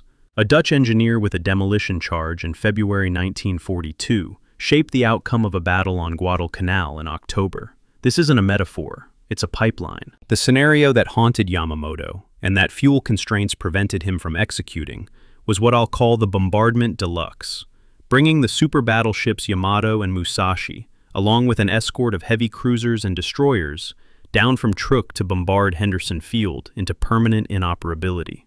The Congo and Haruna bombardment of October 13th to 14th had proved the concept could work. 918 rounds of 14-inch shells had devastated the airfield and destroyed 48 aircraft in 83 minutes.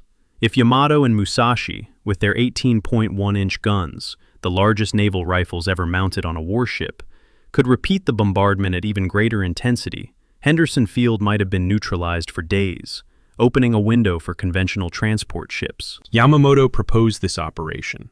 He was overruled. The reason was fuel. Fuel reserves at Kure, one of Japan's most important naval bases, had slipped to 65,000 tons, roughly 6.5 days of Navy-wide consumption.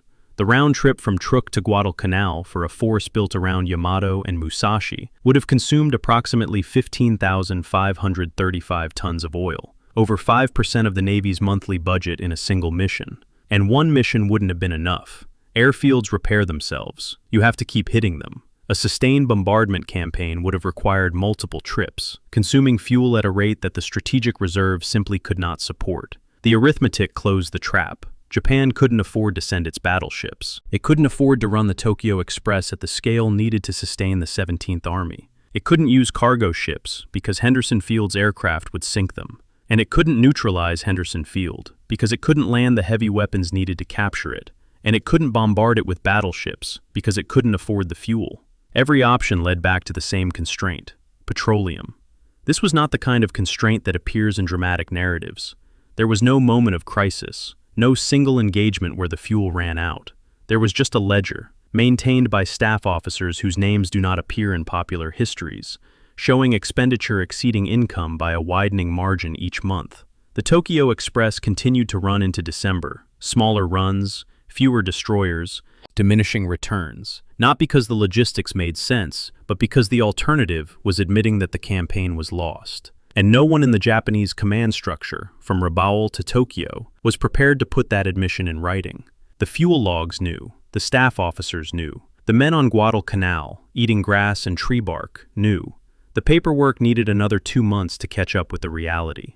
The silence in the fuel logs, the absence of a line item labeled, "This is unsustainable," is, to me, as telling as any battle report. Somewhere in the bureaucracy, the calculations were being done, the numbers were being written down, and someone, reading those numbers, understood that Guadalcanal was not a battle Japan was losing, but a campaign Japan could not afford. The distinction between losing and inability to afford is not academic.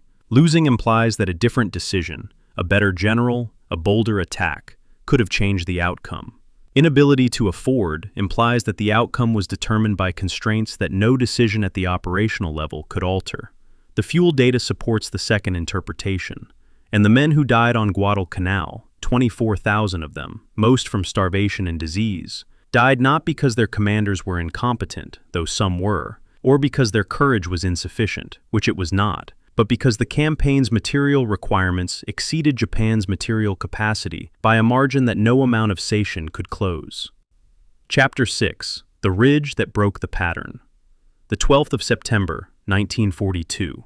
2100 hours. A ridgeline approximately 1,000 meters south of Henderson Field, running roughly north-south through a landscape of kunai grass and scattered jungle.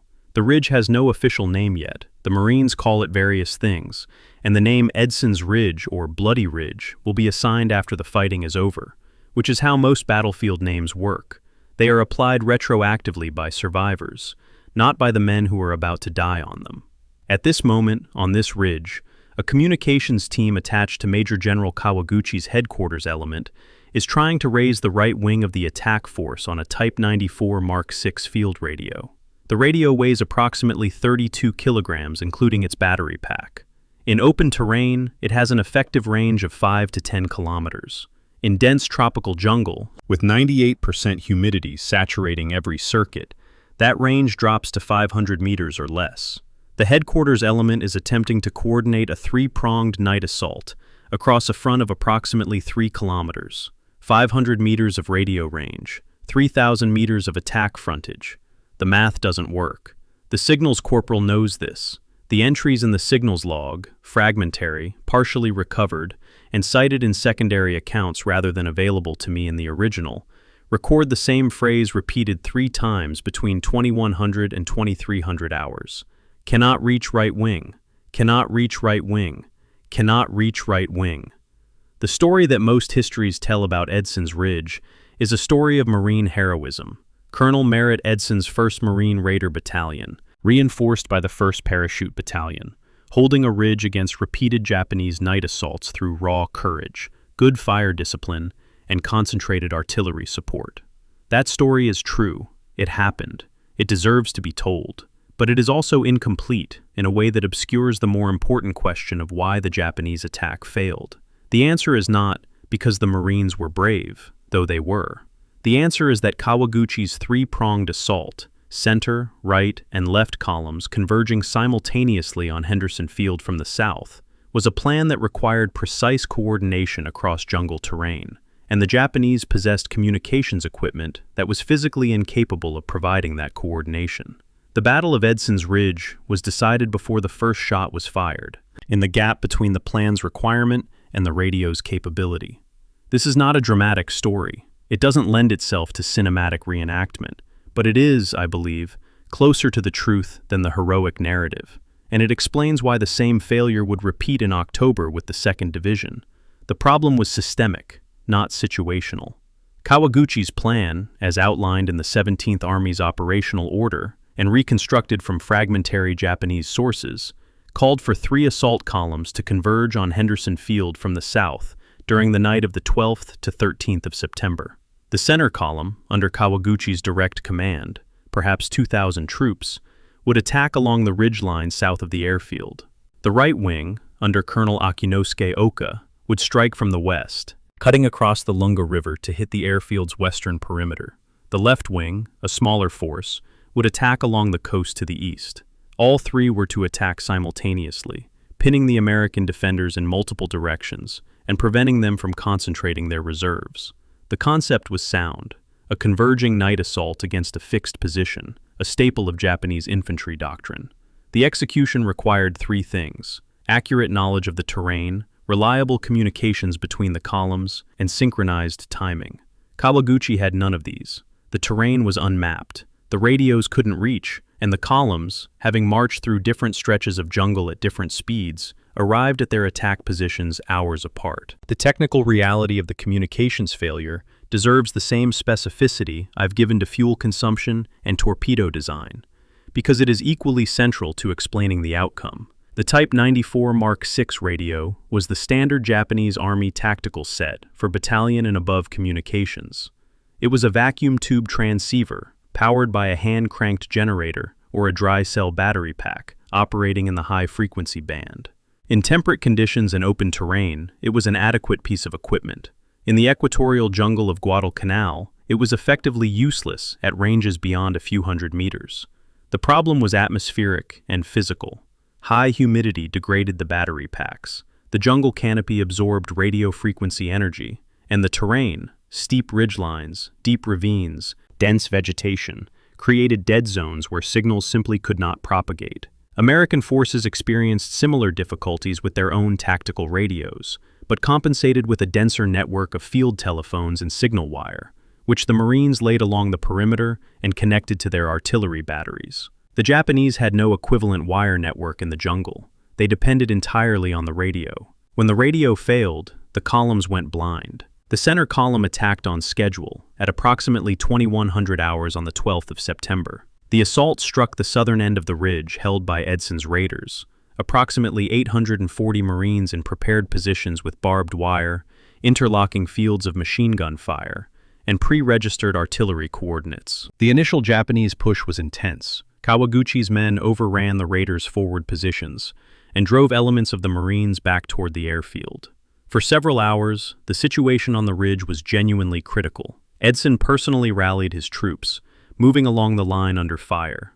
The 11th Marines' 105mm howitzers, firing from positions near the airfield, delivered over 2,000 rounds onto the southern approaches to the ridge during the night, firing at pre-plotted coordinates without needing forward observers, because the likely avenues of approach had been identified and registered in advance. The Japanese, attacking uphill into this fire, suffered devastating casualties. But the center column's attack, however costly, was not coordinated with the flanking columns. Oka's right-wing force, approximately 1,000 men, was still in the jungle, approximately 2 kilometers from its intended start line, lost, exhausted, and unable to communicate with Kawaguchi's headquarters. The left wing was even further out of position. There is a divergence in the primary sources about the character of the Japanese assault that is worth pausing on, because it maps onto a larger question about how we understand Japanese infantry tactics. Marine after-action reports, including Edson's personal account, describe the attack as a human wave, massed infantry charging uphill into prepared defenses. This language has been repeated in most English-language histories, and has become the default image of Japanese tactics on Guadalcanal. Japanese survivor accounts, which are few given the casualty rates, and mostly emerge in post-war interviews, describe something different: an attempted infiltration, with squads moving forward in small groups under cover of darkness, disrupted by American illumination rounds that turned the jungle into a strobe-lit killing ground. The difference matters. Human wave implies a deliberate doctrine of mass frontal assault, suggesting the Japanese were tactically primitive. Disrupted infiltration implies a more sophisticated plan that failed due to detection.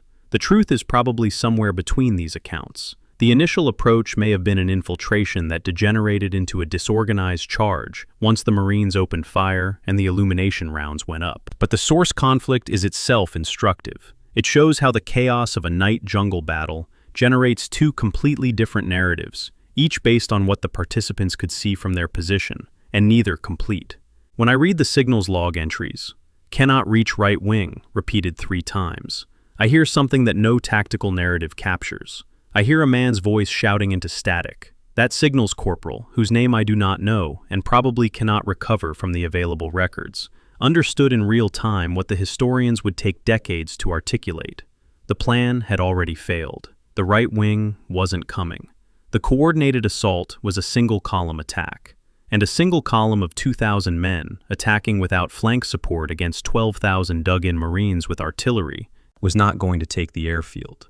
The corporal kept trying. The log entries continue past 2300. Whether he eventually established contact or whether the log simply stops, I cannot determine from the secondary sources available to me. But the 3 repetitions of that phrase, its rhythm, its urgency, its futility, are, to me, more telling than any after-action analysis. The morning of the 13th brought clarity in the form of daylight and body counts. Kawaguchi's center column had been repulsed. Approximately 600 to 800 Japanese dead lay on the ridge and its approaches. The exact figure varies between American and Japanese sources. Oka's right wing finally launched a belated, disorganized attack the following night, September 13th to 14th, but it struck the Marine perimeter without coordination and was driven off with heavy losses. The left wing's attack was insignificant. The total Japanese casualties for the 2 nights of fighting were approximately 1,200 killed and wounded, 20% of Kawaguchi's force destroyed in exchange for a temporary lodgment on a ridge that the Marines recaptured by morning. Henderson Field was never seriously threatened. The Cactus Air Force continued to fly. The perimeter held. The attack, like Ichiki's before it, had been repulsed with heavy losses and without achieving its objective. The consequences for Kawaguchi personally were instructive in a way that illuminates the broader institutional culture. After the battle, Kawaguchi reported to the 17th Army that the airfield could not be taken without heavy artillery, proper logistics support, and accurate terrain intelligence. This was, by any objective measure, a correct assessment, the most honest evaluation any Japanese ground commander on Guadalcanal would produce during the campaign. He was relieved of command for pessimistic attitude. The parallel to the Ichiki disaster is structural, not incidental. Ichiki attacked with insufficient force and was killed. Kawaguchi attacked with a larger but still insufficient force, survived, and told the truth about why it failed. Both outcomes, the death and the relief, served the same institutional function. They removed the individual who had experienced the failure from the decision-making chain, allowing the institutional narrative to remain intact. The narrative held that the airfield could be taken by determined infantry attack. The narrative required that failures be attributed to insufficient force or insufficient spirit, not to structural constraints. Kawaguchi's honest assessment, we need maps, we need artillery, we need logistics, was a structural diagnosis, and the institution was not designed to process structural diagnoses. It could process blame. So Kawaguchi was blamed. The ridge itself, after the fighting, returned to something like its pre-war state. Grass, scattered trees, the buzz of insects, the sound of running water from the streams on either side. The Marine raiders buried their dead and improved their positions. The Japanese dead were, for the most part, left where they fell. In the heat, decomposition was rapid, and the Marines were focused on strengthening the perimeter rather than clearing the battlefield. The smell, described in multiple memoirs with a consistency that confirms its overwhelming quality, lingered for weeks. The ridge would be fought over again in October, when the 2nd Division attempted a similar flanking attack with similar results. The lessons of September would not be learned by October, because the institutional mechanisms for learning, honest after-action review, willingness to revise doctrine, openness to dissent, did not exist in the Japanese military command structure of 1942. The same plan would be tried again, at larger scale, with predictable results. The ridge that broke the pattern was, in the end, the ridge that confirmed it. The pattern was not one of failure followed by adaptation. It was failure followed by repetition. Chapter 7. The Emperor's Division Walks into the Jungle. The 23rd of October, 1942. Somewhere on a mud track hacked through primary jungle, approximately 5 miles south of Henderson Field, a soldier of the 2nd Sendai Division, one of the Imperial Japanese Army's most decorated formations, bearing battle honors from the Russo-Japanese War, is sitting in the rain. He has been sitting in the rain for several hours. He cannot move forward because the column ahead of him has stopped, and the column has stopped because the trail has collapsed into a knee-deep channel of brown water that is slowly swallowing the men and equipment trying to push through it. He has not eaten in approximately 36 hours. His pack, which weighed 25 kilograms when he left the coast, feels heavier now, though nothing has been added. His body is simply weaker. The trail he is sitting on has a name. It is called the Maruyama Trail, after Lieutenant General Masao Maruyama, the division commander who ordered it cut. It stretches roughly 15 miles from the coast to the attack assembly areas south of the American perimeter. Engineers began cutting it in mid-October.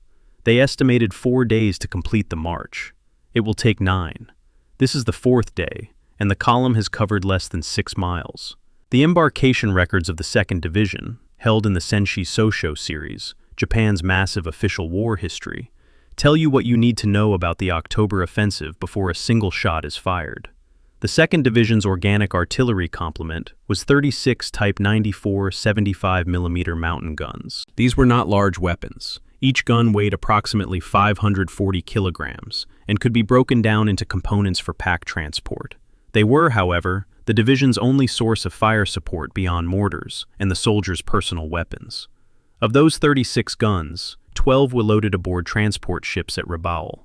The transport ships were sunk by American aircraft and submarines before reaching Guadalcanal. The remaining 24 guns were available at Rabaul, but were deemed too heavy to deliver via the Tokyo Express. A destroyer's deck, already crowded with supply drums and troops, could not accommodate disassembled mountain guns and their ammunition in meaningful quantities. The math was done, and the answer was bleak. When 10,000 men of the 2nd Division began their assault on Henderson Field on the night of the 24th of October, they had 0 divisional artillery pieces. 0. They were attacking one of the most heavily defended positions in the Pacific War, with rifles, machine guns, grenades, and bayonets. The marine perimeter they faced was supported by howitzers, anti-tank guns, heavy machine guns, and light tanks. This was not a battle. It was an arithmetic problem with a known answer. The Maruyama Trail, the path along which this arithmetic played out, was approximately 15 miles long, running south from the coast into the mountainous interior before curving back northeast toward the southern approaches to Henderson Field. The terrain it crossed was a succession of ridgelines ranging from 300 to approximately 450 meters in elevation, separated by steep ravines through which streams ran. The vegetation was primary tropical rainforest of the same character I described in earlier chapters: dense canopy, tangled undergrowth, visibility measured in single-digit meters. No wheeled or tracked vehicle could traverse it. Every round of ammunition, every bag of rice, every piece of equipment had to be carried on a man's back. The 2nd Division's planning documents, as reconstructed by historians, projected that the march would take 4 days. This estimate was optimistic to the point of fantasy. It assumed that engineers could cut a usable trail through primary jungle at a rate of roughly 4 miles per day, while simultaneously 6,000 to 10,000 troops and their supplies followed behind. In practice, the trail cutting took longer than projected. The column bunched up behind the engineers, and the tropical rain, which in October on Guadalcanal can exceed 10 millimeters per hour, turned the cut trail into a drainage ditch within hours of being opened. The 4-day march became a 9-day ordeal. By the 6th day, men were discarding equipment to reduce weight: mortar rounds, entrenching tools, spare clothing, and finally portions of their already inadequate food supplies. The caloric mathematics of the Maruyama Trail were as unforgiving as the fuel mathematics of the Tokyo Express, and I present them with the same clinical attention because the mechanism of destruction was identical. Consumption exceeding supply, with no possibility of resupply. Each soldier carried approximately 3 to 5 days of rations: unmilled rice, dried fish, compressed biscuit. The standard Japanese field ration provided roughly 2,800 calories per day. A soldier carrying a 25-kilogram pack through primary jungle over broken terrain, in temperatures exceeding 32 degrees Celsius, with humidity near saturation, burns an estimated 5,000 calories or more per day. The deficit, over 2,000 calories daily, is cumulative and irreversible without rest and additional food. By the 4th day of the march, the rations were running out. By the 7th day, many soldiers had eaten nothing for 48 hours. The medical records, such as they survive, describe men collapsing on the trail with symptoms consistent with severe caloric deficit, muscle weakness, impaired coordination, cognitive fog. These men were expected, upon reaching the end of the trail, to launch a nighttime assault against prepared positions, defended by well-fed, well-armed Marines, who had been dug in for over 2 months. The plan required troops at their physical peak. It received troops who could barely walk. The attack was originally scheduled for the night of the 23rd of October. It was postponed by 24 hours because the columns had not yet reached their assembly areas, a direct consequence of the trail's difficulty. This postponement created its own cascade of failures. The plan called for coordinated action. Maruyama's main body would attack from the south, while a secondary force under Major General Tadashi Sumiyoshi attacked from the west along the coast, supported by tanks and the few artillery pieces that had been landed earlier. The postponement of Maruyama's attack was communicated to the naval forces supporting the operation, which adjusted their timetable accordingly. But the message did not reach Sumiyoshi in time. On the night of the 23rd, Sumiyoshi launched his diversionary attack on schedule, hitting the marine perimeter along the Matanakau River with 9 Type 97 medium tanks, the only Japanese armor committed on Guadalcanal, and infantry. The Marines, forewarned by the noise and fully alert, destroyed all 9 tanks with anti-tank guns and concentrated fire. The diversionary attack, intended to draw Marine reserves west and away from Henderson Field before the main assault from the south, instead alerted the entire American perimeter that an offensive was underway. When Maruyama's assault finally came 24 hours later, on the night of the 24th, the Marines were not surprised. They were waiting.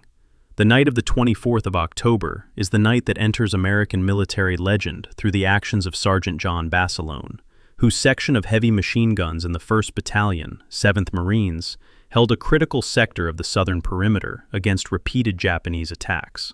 Basilone's story is well documented in American sources.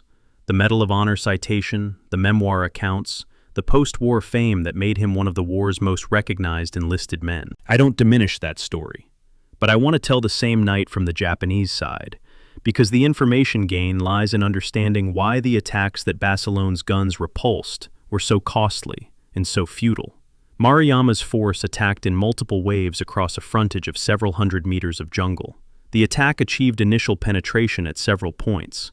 Japanese soldiers breached the marine wire and fought hand-to-hand in foxholes and gun pits, the close-quarters combat that Japanese doctrine prized as the domain where spirit could overcome materiel. In isolated sectors, the fighting was desperate, but the penetrations were never exploited because the attacking units lacked the fire support to suppress the marine positions on either side of the breach, and because, once again, communications between attacking units failed in the jungle. Each penetration became a pocket, surrounded and destroyed. The Marine artillery, as at Edson's Ridge 6 weeks earlier, fired pre-registered concentrations onto the approaches, shredding each successive wave before it reached the wire. I want to linger on a source conflict here because it illuminates a question of accountability that the Japanese military never resolved. The Senshi Sosho account of the October offensive attributes the delay in the march to unexpectedly difficult terrain. Colonel Shoji, who commanded the right-wing assault group, stated in post-war accounts that Maruyama's timetable was impossible from the beginning. The dispute between these two framings, unexpected difficulty versus impossible plan, is not a minor historiographical detail. It is the central question of command responsibility for the October offensive. If the terrain was unexpectedly difficult, then the failure was situational, bad luck, unforeseeable conditions, and command responsibility is diffused. If the timetable was impossible from the start, then the failure was plannable and predictable, and the responsibility falls on Maruyama and the 17th Army staff who approved the plan without adequate reconnaissance. The evidence, to my reading, overwhelmingly supports Shoji's assessment. The terrain of Guadalcanal's interior was known to be mountainous, jungled, and unmapped. The Kawaguchi detachment had already attempted a similar march in September and taken 10 days instead of 4. That data was available to the 17th Army staff when they drew up Maruyama's timetable. They either ignored it or discounted it. I lean toward the interpretation that the planners knew the timeline was optimistic, but approved it because admitting the march would take 9 days would have required admitting that the troops would arrive starving and exhausted, which would have required questioning whether the attack should be launched at all. And that question, in October 1942, was not one the Japanese command structure was capable of asking.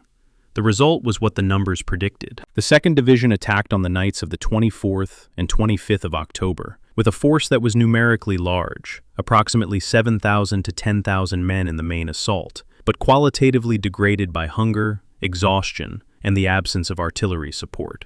The attacks were repulsed each night with heavy casualties. Marine after-action reports record the fighting as intense, but never genuinely in doubt after the first hours. By the morning of the 26th, Maruyama had lost approximately 3,500 killed and wounded, roughly a third of his effective combat strength. The 2nd Division, one of the most storied formations in the Imperial Japanese Army, was functionally destroyed as an offensive force. It would remain on Guadalcanal for 3 more months, but it would not attack again. Its surviving members would spend those months slowly starving in the jungle west of the Matanacao River, their combat capability declining from degraded to negligible to non-existent as the food ran out. There is a coincidence of timing that I find almost unbearable in its irony. On the 26th of October, the same day Maruyama's surviving troops began their retreat from the marine perimeter, the Imperial Japanese Navy fought the Battle of the Santa Cruz Islands, approximately 350 nautical miles to the northeast. It was a carrier battle, the 4th of the Pacific War, and in tactical terms, it was a Japanese victory. The carrier Hornet was sunk, the Enterprise was damaged, and the Americans lost 74 aircraft. The Japanese also suffered heavily. 2 carriers damaged, over 100 aircraft destroyed, and, most critically, scores of irreplaceable veteran pilots killed. But on points, Santa Cruz was theirs. The strategic problem was that this naval victory and the ground offensive were not coordinated. The 2nd Division's assault was already failing before Santa Cruz began. The naval battle and the ground battle were fought in parallel, not in concert, by 2 services that shared a calendar, but not a plan. If the Santa Cruz engagement had been timed to coincide with the ground attack, if Japanese carrier aircraft had struck Henderson Field while Maruyama's troops were on the wire, the outcome might have been different. But might have been different is not a strategy. It is a retrospective fantasy applied to an institutional reality in which the Army and Navy could not coordinate a 2-pronged assault on the same island. The rivalry that had begun as a bureaucratic inconvenience in June had become, by October, a mechanism for converting tactical success at sea into strategic irrelevance on land. The Maruyama Trail remained in the jungle long after the troops who used it had died, retreated, or been evacuated. The cut vegetation grew back within weeks. The tropics do not honor paths that are not maintained. And by November, the trail was already disappearing. Today, 83 years later, there is no visible trace of it on the surface. Archaeologists and battlefield researchers who have attempted to retrace the route using GPS and the fragmentary Japanese maps have found only scattered artifacts, rusted canteens, ammunition clips, the occasional boot sole. The trail existed for approximately 3 weeks. 10,000 men walked it. 3,500 did not walk back. And the man who ordered it cut, Lieutenant General Maruyama, was not relieved or reprimanded. He continued in command. The institution that punished Kawaguchi for honesty retained Maruyama after a defeat 3 times as costly. The logic of that asymmetry, punish the truth-teller, retain the loyalist, is not military logic. It is bureaucratic logic, and it killed men by the thousand. Chapter 8. The Night the Battleships Came. The 13th of October, 1942, 23:30 hours. Henderson Field is quiet in the way that Guadalcanal is quiet at night. Not silent, because the jungle is never silent, but in a lull between the usual rhythms of harassment bombing and distant naval gunfire that had become the nightly background noise for the Marines dug in around the airfield. Most of the pilots of the Cactus Air Force are asleep in their dugouts or in the crude shelters they've built near the flight line. Ground crews have finished the day's maintenance on the surviving aircraft, a dwindling collection of Grumman F-4F Wildcats, Douglas SBD Dauntless dive bombers, and a handful of Army P-400 Era Cobras. The aircraft are dispersed in revetments along the edges of the strip, parked in the open because there isn't enough construction material for proper hangars. The aviation fuel dump, several thousand gallons of 100-octane aviation gasoline in steel drums, sits in a cleared area near the eastern end of the field.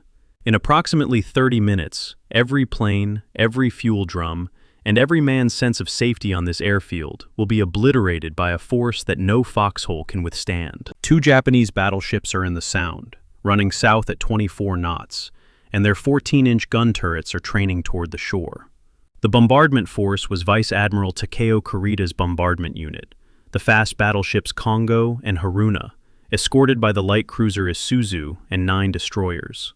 They had sailed from the Shortland Islands staging area and made the run down the slot without detection, or rather, without effective interception. The American Coast Watcher Network had reported the movement, and American aircraft had spotted the force during the afternoon. But the information chain between sighting and response was too slow to get a surface force into position to intercept. The two battleships each carried 8 14-inch guns in 4 twin turrets, 16 heavy rifles between them, loaded with a mix of armor-piercing and Type 3 Sanshikidan incendiary shells. The Sanshikidan round was designed as an anti-aircraft shell, a 14-inch projectile containing 815 incendiary tubes and 360 steel fragments, intended to burst in an airburst pattern against incoming aircraft. When repurposed for shore bombardment, the incendiary tubes turned every impact zone into a firestorm. Against an airfield stocked with fuel drums and parked aircraft, the effect would be catastrophic. At approximately 01:30 on the morning of the 14th of October, Kongo and Haruna opened fire from a range of roughly 16,000 yards, just under 9 nautical miles. The bombardment lasted 83 minutes. In those 83 minutes, the two battleships fired approximately 918 rounds of 14-inch ammunition, a figure that appears in multiple American accounts, drawn from crater analysis and shell fragment recovery conducted after the bombardment. Each 14-inch Sanshikidan round weighed approximately 673 kilograms, 918 rounds, roughly 618 metric tons of ordnance, delivered in 83 minutes. The weight of that number is not just statistical, it is physical. Each impact sent a shockwave through the ground that knocked men off their feet in foxholes hundreds of meters from the point of detonation. The incendiary tubes ignited fuel, fabric, rubber, and vegetation. The aviation fuel dump went up in a fireball visible, according to multiple accounts, from 40 miles at sea. Aircraft and their revetments were smashed, overturned, and burned. The Marston matting of the runway was cratered and buckled. By the time the bombardment lifted, Henderson Field was a wasteland. 48 of the approximately 90 aircraft on the field had been destroyed. The fuel supply was gone. The runway was temporarily unusable. 41 men were dead, and scores were wounded.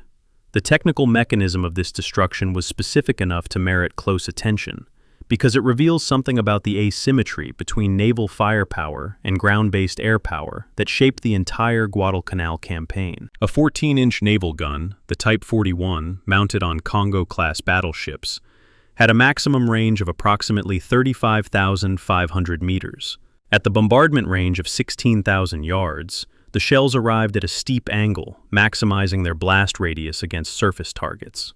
The Sanshikidan shell, detonating at its preset altitude or on impact, dispersed its 815 incendiary tubes across an area roughly 60 to 80 meters in diameter. Each incendiary tube was a small, self-igniting pyrotechnic device designed to burn at extremely high temperatures. Against the soft targets of an airfield, unarmored aircraft, exposed fuel drums, wooden structures, sandbag revetments, these shells were devastating beyond any weapon the Americans had in their ground arsenal on Guadalcanal. A single hit in the fuel dump area would have ignited the entire stock. 918 hits, spread across an airfield roughly 3,800 feet long and a few hundred yards wide, turned the facility into something resembling a firebombed city. The Marines who survived the bombardment, and survival was largely a matter of foxhole depth and proximity to impact, described it afterward with a unanimity that suggests the experience was genuinely beyond the normal vocabulary of combat. This was not under fire. This was under the sustained, methodical pounding of battleship-caliber weapons at close range for an hour and a half. The morning of the 14th of October is remembered in Marine accounts as the lowest point of the campaign. Lower than the days after Savo Island, lower than the supply crisis of September, lower than the Japanese air raids that had punctuated every clear day since August. When the sun rose, the field was a landscape of craters, burned-out aircraft hulks, and destroyed supplies. The runway was pocked, but not entirely destroyed. Marston matting, bent and cratered, could be patched. But the aircraft were gone, the fuel was gone, and for the first time since the Cactus Air Force began operating in mid-August, Henderson Field could not put a meaningful number of planes into the air. The Japanese, recognizing the opportunity, immediately exploited it. On the morning and afternoon of the 14th, 6 transport ships, large, slow cargo vessels of the type that Henderson Field's aircraft had kept at bay for 2 months, sailed directly to Tassafaronga Point on the Guadalcanal coast and began unloading in broad daylight. Approximately 4,500 troops of the 2nd Division landed along with supplies. It was the only time during the entire campaign that Japan successfully ran conventional transports to Guadalcanal in daylight. The bombardment had done what the Tokyo Express never could. It had temporarily blinded the American air eye. But the temporary nature of that blindness is the fulcrum on which the chapter turns.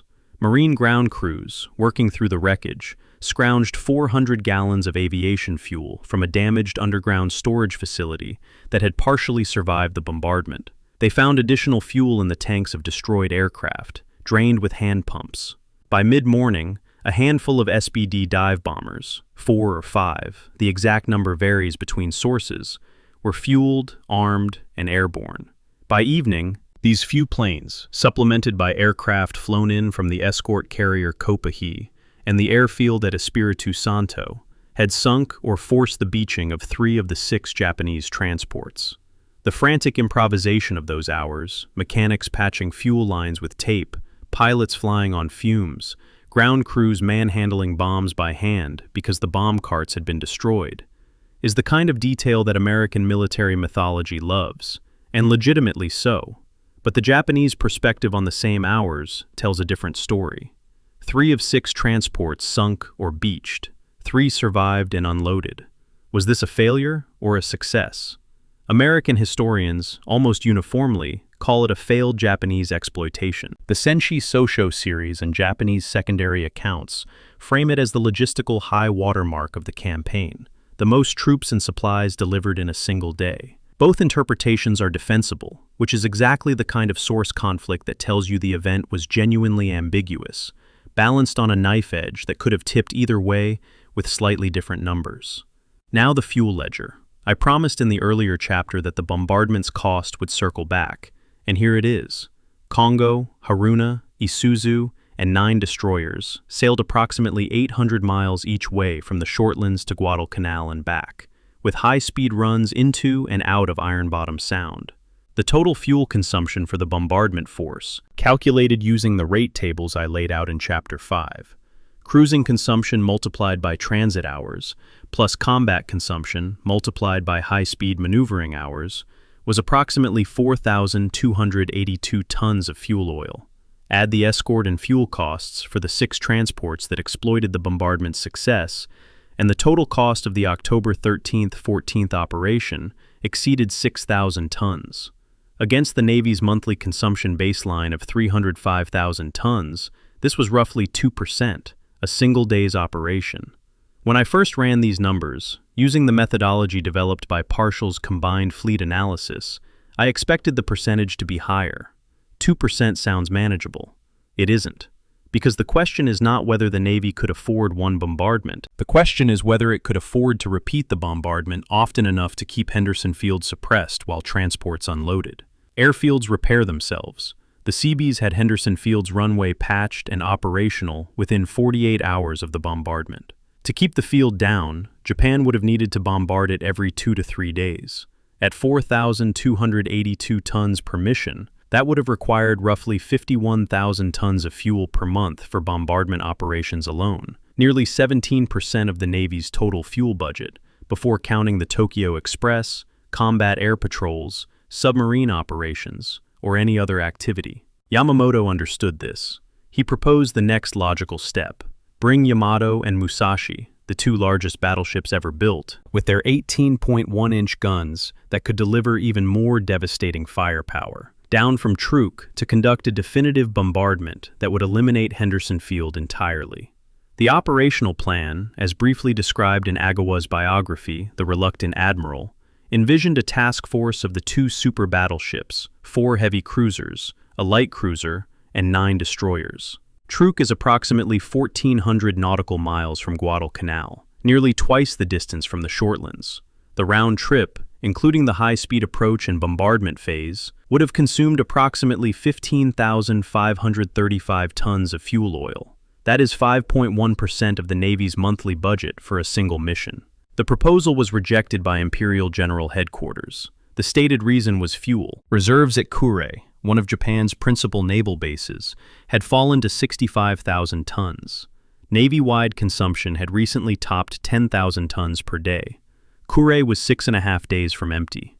The strategic reserve, the cushion that was supposed to sustain the fleet through a crisis, was being consumed by the routine demands of a navy fighting on too many fronts with too little oil. There was nothing left to spend on a super battleship sortie to Guadalcanal, no matter how operationally promising the concept might be. The fuel veto was final. It strikes me that the bombardment of October 13th to 14th is the single event that best captures Guadalcanal's tragic structure. It proved that Japan possessed the tactical capability to neutralize Henderson Field. It demonstrated that battleship-caliber firepower, properly applied, could create the conditions for conventional logistics. The transports got through. And it simultaneously proved that Japan could not afford to exercise this capability at the tempo required to make it strategically decisive. The bombardment worked perfectly. It could never work often enough. The gap between "it works once" and "it works enough times to change the outcome" is the gap between a tactical success and a strategic dead end. The fuel that didn't exist in Kure's storage tanks was more important than the shells that did exist in Congo's magazines. That is not a dramatic conclusion, it is a logistical one. But logistics is not the backdrop to war. Logistics is the war. The rest is consequences. The aftermath of the bombardment night rippled outward in ways both immediate and structural. The Marines, traumatized but functional, rebuilt. The Seabees patched the runway. Aircraft replacements trickled in from rear bases. Within a week, Henderson Field was operating at reduced but meaningful capacity, enough to threaten any daylight surface movement within 100 miles. The window that the bombardment had opened was already closing. The Japanese had used it to land 4,500 troops and some supplies. A significant delivery, but nowhere near enough to offset the 2nd Division's supply deficit, or to provide the heavy weapons needed for the October offensive that was already underway in the jungle. The troops landed on the 14th of October, went directly into the Maruyama Trail pipeline, joining a force that was already starving and would be shattered on the marine perimeter 10 days later. The supplies landed with them were consumed almost immediately. The bombardment's tactical success, real, impressive, undeniable, changed nothing at the operational level. Henderson Field was scratched. It was not killed. And within the Japanese command, the lesson that should have been drawn, that airfield suppression required sustained effort that Japan's fuel supply could not support, was buried under the immediate satisfaction of having, for one night, finally hit the Americans where it hurt. Chapter 9. The Radio War Nobody Talks About. The 15th of November, 1942. Not a ship, not a foxhole, a basement. Or rather, a building that functions like a basement. A windowless, climate-controlled space in the Naval District Headquarters compound at Pearl Harbor, Hawaii, known internally as Station Hypo, and by late 1942, redesignated as the Fleet Radio Unit, Pacific, or FRUPAC. The room hums with the sound of tabulating machines, IBM electromechanical devices that sort punched cards at a rate of several hundred per minute, each card representing a fragment of intercepted Japanese radio traffic. The air smells of machine oil, warm bakelite, and stale coffee. The men working here are not sailors in any traditional sense. They are mathematicians, linguists, former crossword puzzle champions, and radio operators who have been repurposed into the most consequential intelligence operation of the Pacific War. Their work has no sound that a microphone would find dramatic. No gunfire, no explosions, only the rhythmic clatter of card sorters and the quiet scratch of pencils on worksheets. But the information flowing out of this room has shaped every major American naval decision around Guadalcanal since August, and on this November morning, it is about to shape the most consequential naval engagement of the campaign. The system these men were attacking was JN-25, the Imperial Japanese Navy's principal operational code. JN-25 was a super-enciphered code, not a simple substitution cipher, but a layered system in which a codebook of 33,333 five-digit groups was further obscured by the application of a separate additive book. Each five-digit group in the codebook represented a word, phrase, or operational term. To encrypt a message, the operator first looked up each word in the codebook, then added a random five-digit number from the additive book to each code group, producing a doubly enciphered text that, in theory, was unbreakable without possession of both books. In practice, the system had vulnerabilities. The additive books were changed periodically, but the underlying code groups remained relatively stable, which meant that code breakers who had identified the meaning of specific code groups could sometimes recognize them even under new additives, a process called book breaking that was painstaking, probabilistic, and never complete.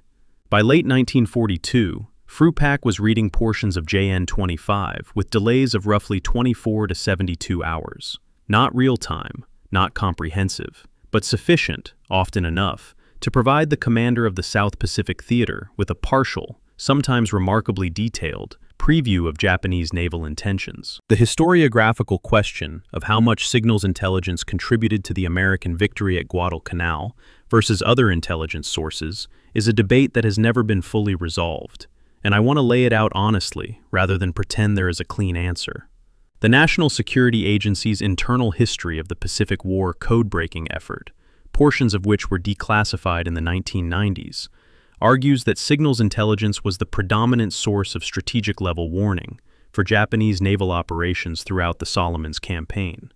The classified record supports this. Decrypted messages provided advance notice of major Japanese naval movements, convoy compositions, and timing. Richard Frank, whose 1990 Guadalcanal remains the most detailed single-volume operational history, gives more weight to the Coast Watcher network, Australian and New Zealand intelligence officers, and local Solomon Islanders who observed and reported Japanese ship and aircraft movements from hidden observation posts throughout the island chain, and to shipboard radar, which by late 1942 was providing American surface forces with a significant advantage in night action detection. Frank's argument is that SIGINT provided the strategic picture, but that tactical-level decisions, where to position ships, when to open fire, which targets to prioritize, depended on local intelligence and sensor data. The NSA history's argument is that without the strategic picture, the tactical positioning would have been blind. Both positions have merit. The truth, as I read the available evidence, is that the two streams, code-breaking and field intelligence, were complementary, and that the campaign's outcome depended on both. What I can say with confidence is that the asymmetry was real and consequential. The Americans had a partial, imperfect, but persistent ability to read Japanese naval intentions. The Japanese had no comparable penetration of American codes. This was not because the Japanese were incapable of signals intelligence.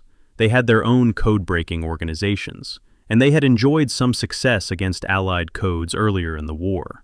But because the American Navy's communication security was, by 1942, substantially better than the Japanese Navy's, and because the massive American investment in code-breaking infrastructure, personnel, machines, institutional support, had no Japanese equivalent in scale, the result was a persistent informational tilt. The Americans often knew, in broad terms, what the Japanese were planning to do. The Japanese almost never knew what the Americans knew. This tilt didn't guarantee American victories. The intelligence was often incomplete, sometimes arrived too late to be actionable, and occasionally was misinterpreted or ignored. But it stacked the probabilities. Over a 6-month campaign involving dozens of naval engagements, a persistent probabilistic advantage is the difference between a campaign that could have gone either way and a campaign that progressively favored one side. The practical application of this advantage is visible in the November naval battles, the decisive engagement of the Guadalcanal campaign. In early November, SIGINT detected preparations for a major Japanese operation, a large reinforcement convoy of 11 transport ships, carrying the main body of the 38th Division, plus artillery and supplies, escorted by destroyers and covered by a bombardment force of 2 battleships, Hiei and Kirishima, intended to shell Henderson Field on the night of November 12th to 13th before the transports arrived. The decrypted traffic provided ComSoPac, Admiral Halsey's headquarters, with the composition, timing, and general intent of the operation. This intelligence was stamped Ultra, the classification for signals intelligence-derived information, and distributed to operational commanders on a strict need-to-know basis. Halsey, armed with this foreknowledge, made the decision to commit his remaining surface forces to intercept the bombardment group.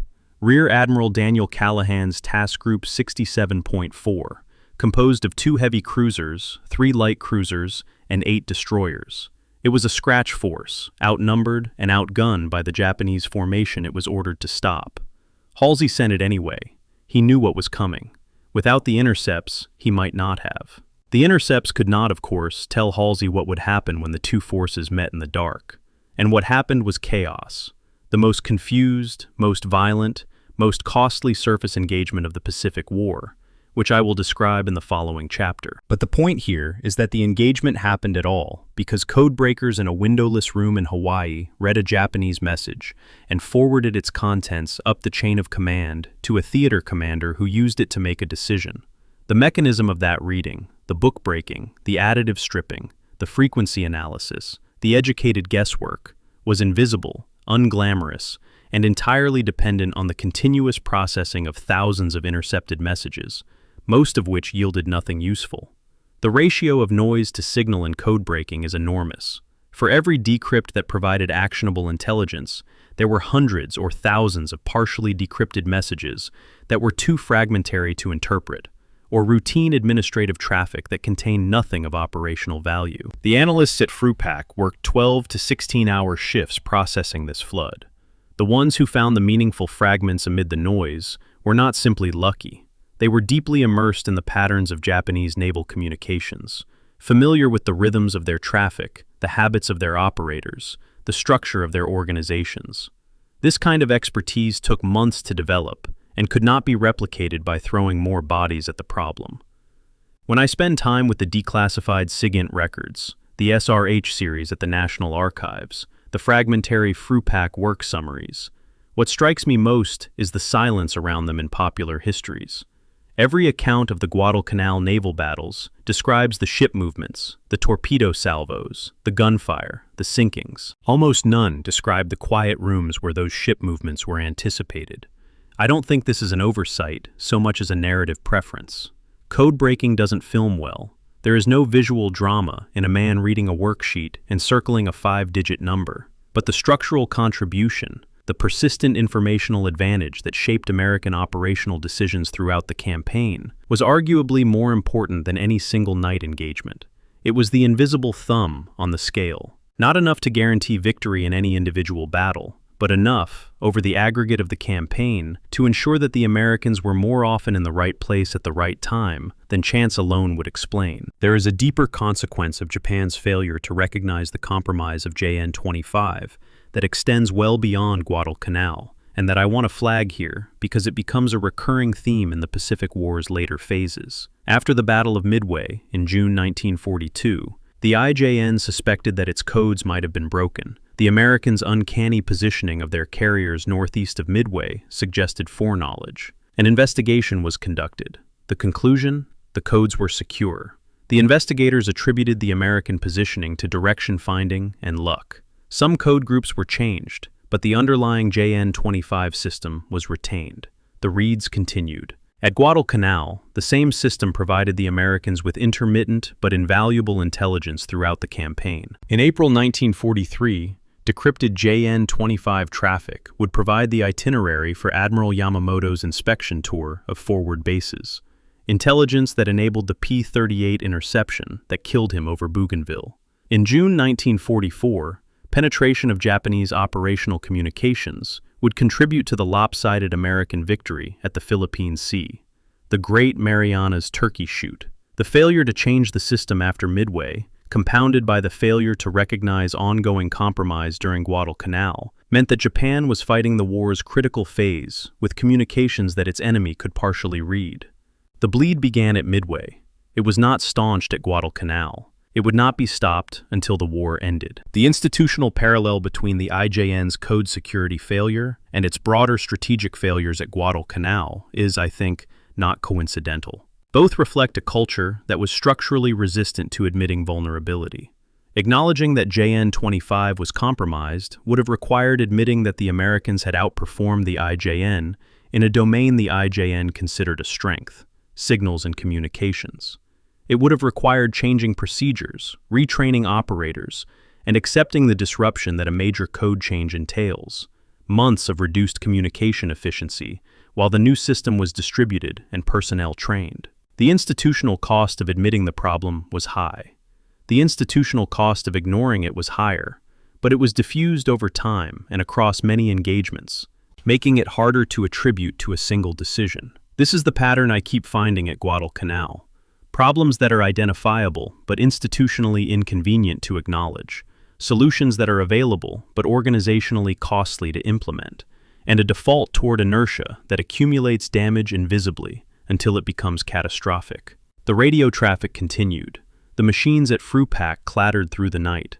The worksheets filled with 5-digit groups, some circled, most crossed out.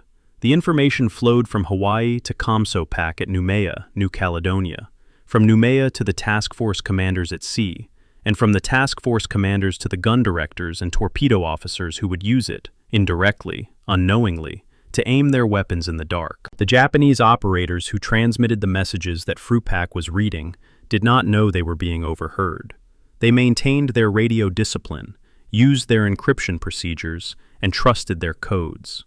They were professionals, doing their jobs within a system that had failed them at a level they could not see. The war they were fighting had a hidden dimension, a dimension of information, of intercepted signals, of broken codes, and they did not know it existed. The men who died in the naval battles around Guadalcanal died, in part, because of 5-digit numbers on punched cards in a basement in Hawaii. The men who processed those cards never held a weapon in anger during the campaign. The contribution of one group to the deaths of the other is the kind of causal chain that military history usually leaves unexamined, because it lacks the narrative simplicity of ship versus ship. But it is there, in the hum of the tabulating machines, in the coffee-stained worksheets, in the 5-digit groups that meant, when decoded, battleships departing Truk for Guadalcanal, estimated arrival November 12th. Chapter 10, Friday the 13th, The Barroom Brawl in Ironbottom Sound. The 13th of November, 1942, 01:48 hours, the bridge of the heavy cruiser San Francisco, flagship of Rear Admiral Daniel Callahan's Task Group 67.4, is a steel box roughly 20 feet wide, walled with armored plating and windowed with narrow vision slits. The ship is steaming at approximately 18 knots through the waters between Savo Island and Guadalcanal, heading northwest, and the radar screen is showing contacts. Multiple contacts. The Japanese bombardment force, battleships Hiei and Kirishima, light cruiser Nagara, and 11 destroyers, is closing from the northwest. The range is dropping rapidly. What is about to happen will last less than 40 minutes. And in those 40 minutes, more tonnage of warships will be sunk, more senior officers killed, and more rounds of naval ammunition expended at close range than in any comparable engagement of the Pacific War. It will also be the most confused naval battle of the war, a barroom brawl conducted at 20 knots in pitch darkness, where friend and foe became indistinguishable, where ships fired on their own allies, and where 2 American admirals died within minutes of each other on separate bridges. The deck log of San Francisco records the moment the bridge was hit. The first handwriting, the duty officers, stops mid-entry. The second handwriting begins, a different hand, shakier, writing in the present tense. That second hand belonged to Lieutenant Commander Bruce McCandless, the ship's communications officer, who was about to assume command of a heavy cruiser in a night surface action, because every officer senior to him was dead or dying. The composition of Callahan's force, 2 heavy cruisers, San Francisco and Portland, 3 light cruisers, Atlanta, Helena, and Juneau, and 8 destroyers, was not designed for the mission it was about to perform. These were screening ships, intended to protect transports and provide anti-aircraft cover. They were not a battle line. They did not have a rehearsed tactical plan for engaging a force centered on 2 fast battleships. Callahan, a staff officer by background who had recently commanded a cruiser division, was the senior officer present and therefore in command by default, not by design. His opposite number, Rear Admiral Hiroaki Abe, had Hiei and Kirishima, 36,600 tons and 32,000 tons respectively, each carrying 8 14-inch guns, plus Nagara and 11 destroyers. On paper, the Japanese force was overwhelmingly superior. The 14-inch guns of the battleships outranged and outweighed anything Callahan possessed. The destroyers carried the long-lance torpedoes that had devastated the Allied cruiser force at Savo Island 3 months earlier. The engagement should not have been close. What made it close, what turned a mismatch into a mutual slaughter, was the range. Callahan, for reasons that have been debated by naval historians for 80 years and remain unresolved, chose to close the range. Whether this was a deliberate tactical decision, getting inside the effective torpedo range, forcing the engagement into a gun duel where his cruisers' 8-inch and 6-inch weapons could actually hurt the battleships, or whether it was the result of confusion, poor radar interpretation, and the chaos of a night approach, is the central historiographical question of the First Naval Battle of Guadalcanal. The radar aboard Helena, the most modern ship in the formation, had detected the Japanese force at a range of approximately 14 miles. Callahan, aboard San Francisco, whose older radar was less capable, may not have had the same picture. Communication between the ships was uneven. What is certain is that when the two forces made contact, the range was under 3,000 yards, less than a mile and a half. At that distance, a 14-inch shell takes approximately 2 seconds to reach its target. There is no time to maneuver. There is no time to identify friend from foe. There is only the muzzle flash, the impact, and the decision of whether to fire back at the nearest silhouette and hope it isn't one of your own ships. The battle began at 01:48 and disintegrated into chaos within the first 2 minutes. The light cruiser Atlanta, leading one column, was caught in a crossfire, hit by Japanese torpedoes from one direction, and, according to the damage analysis that remains contested to this day, by 8-inch shells from San Francisco from another. Rear Admiral Norman Scott, embarked aboard Atlanta, was killed. Atlanta was left dead in the water, burning, her engineering spaces flooded, her crew fighting fires in darkness. San Francisco, closing on Hiei, engaged the battleship at ranges that survivors described as point blank, under 2,000 yards. At this distance, San Francisco's 8-inch guns could not miss. Neither could Hiei's 14-inch guns. San Francisco took over 40 hits in the engagement. One or more large-caliber shells struck the bridge area, killing Admiral Callahan and the ship's captain, Captain Cassin Young, and wounding or killing most of the bridge watch. McCandless, who had been in the ship's communication space one level below the bridge, climbed up to find the admiral dead, the captain dead or mortally wounded, and the bridge navigating instruments smashed. He assumed command and continued fighting the ship. The source conflict over Atlanta's damage is one I want to address directly, because it illustrates how the fog of battle generates historiographical fog that persists for decades. American after-action reports from the engagement differ on the sequence of Atlanta's fatal damage. The Atlanta Damage Report, filed by her surviving officers, describes torpedo hits and heavy-caliber gunfire arriving nearly simultaneously, making it impossible to determine which came first. Some damage analysts, reviewing the shell fragment evidence post-war, concluded that 8-inch rounds, consistent with San Francisco's armament, struck Atlanta's superstructure during the engagement, likely because San Francisco's gunners, in the confusion of a night action at close range, misidentified Atlanta as a Japanese ship. San Francisco's own action report does not acknowledge firing on Atlanta. The ambiguity has never been fully resolved. The friendly fire question is the most painful aspect of the battle. 2 American admirals dead on 2 American ships that may have been firing on each other in the dark. I raise it not to assign blame. The conditions made misidentification virtually certain, but because it is the clearest possible demonstration of what happens when surface combat occurs at ranges where visual identification is impossible and radar discrimination is inadequate. The Battle of the 13th of November was not a tactical engagement in any doctrinal sense. It was a collision.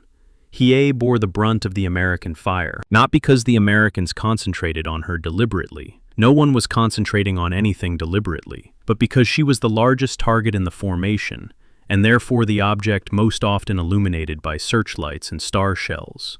She took approximately 85 hits from weapons ranging from 5-inch to 8-inch caliber. Individually, none of these rounds could sink a battleship, but the cumulative effect was devastating to her superstructure, and critically, to her steering gear. The steering compartment, located below the waterline aft, was protected by medium-weight armor sufficient against long-range plunging fire, but not against the flat trajectory, close-range impacts she was sustaining. Multiple shells penetrated or damaged the steering spaces, jamming the rudder and leaving Hiei unable to steer effectively. She was not sinking. Her main armor belt was intact. Her engines were functional, but she was circling, unable to maintain course, a 36,000-ton ship reduced to an aimless, wandering target. When dawn broke on the 13th, Hiei was still afloat, but effectively immobilized northwest of Savo Island. Henderson Field's aircraft finished her during the day. Whether she was sunk by air attack or scuttled by her own crew remains debated in the sources. The Japanese records are ambiguous, and the timing of her final submersion does not clearly correspond to any specific American bomb hit. She went down in the late evening of the 13th. She was the first Japanese battleship sunk in the war. The cost to Callahan's force was enormous.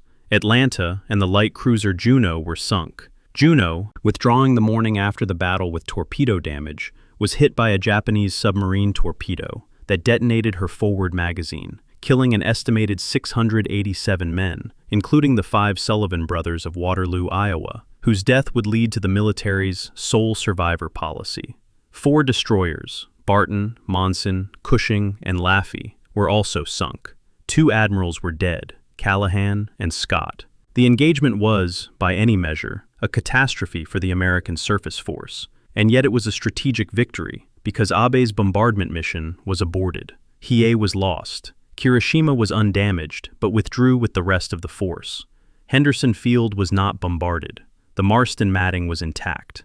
The Cactus Air Force would fly the next morning. And the 11 Japanese transports carrying the 38th Division, the reason the bombardment was supposed to happen, were now approaching Guadalcanal without the suppression of the airfield that was supposed to protect their arrival. When I read McCandless's after-action report, dry, factual, stripped of any emotion that the Navy's reporting format would not accommodate, I find myself trying to reconstruct what the bridge of San Francisco looked like when he climbed up from the communications space. The report says the admiral and captain were dead. It says the navigating instruments were destroyed. It says he assumed command. What it does not say is what he stepped over, what he smelled, what the bridge watch looked like in the dark, with the fires burning outside the vision slits and the 14-inch shell holes admitting wind and spray. These details are absent because the reporting format does not call for them, and because McCandless, a professional naval officer, would not have included them. But they existed. The bridge of San Francisco after the hit was a charnel house. McCandless navigated the ship out of the engagement area using emergency steering and the stars. He was awarded the Medal of Honor. San Francisco survived, was repaired, and fought again. The dead were buried at sea, or, eventually, in military cemeteries. The bridge was rebuilt. The report was filed. I think the most telling detail about the first naval battle of Guadalcanal is not the tonnage sunk or the admirals killed, but the firing ranges, under 3,000 yards. In some cases, under 1,000 yards. At those distances, naval gunnery is not a science, it is demolition. You point the gun at the nearest large object and fire. The accuracy rate approaches 100% because missing is physically difficult. The damage per hit is maximized because the shells are arriving at flat trajectories with maximum kinetic energy. And the identification problem is acute because at 1,000 yards, a cruiser's silhouette and a battleship's silhouette are distinguishable only if you know exactly where your own ships are. And in the melee of the 13th, nobody did. The engagement was, in the most literal sense, a barroom brawl. A close-quarters fight where size, numbers, and prior planning mattered less than who happened to be standing next to whom when the lights went out.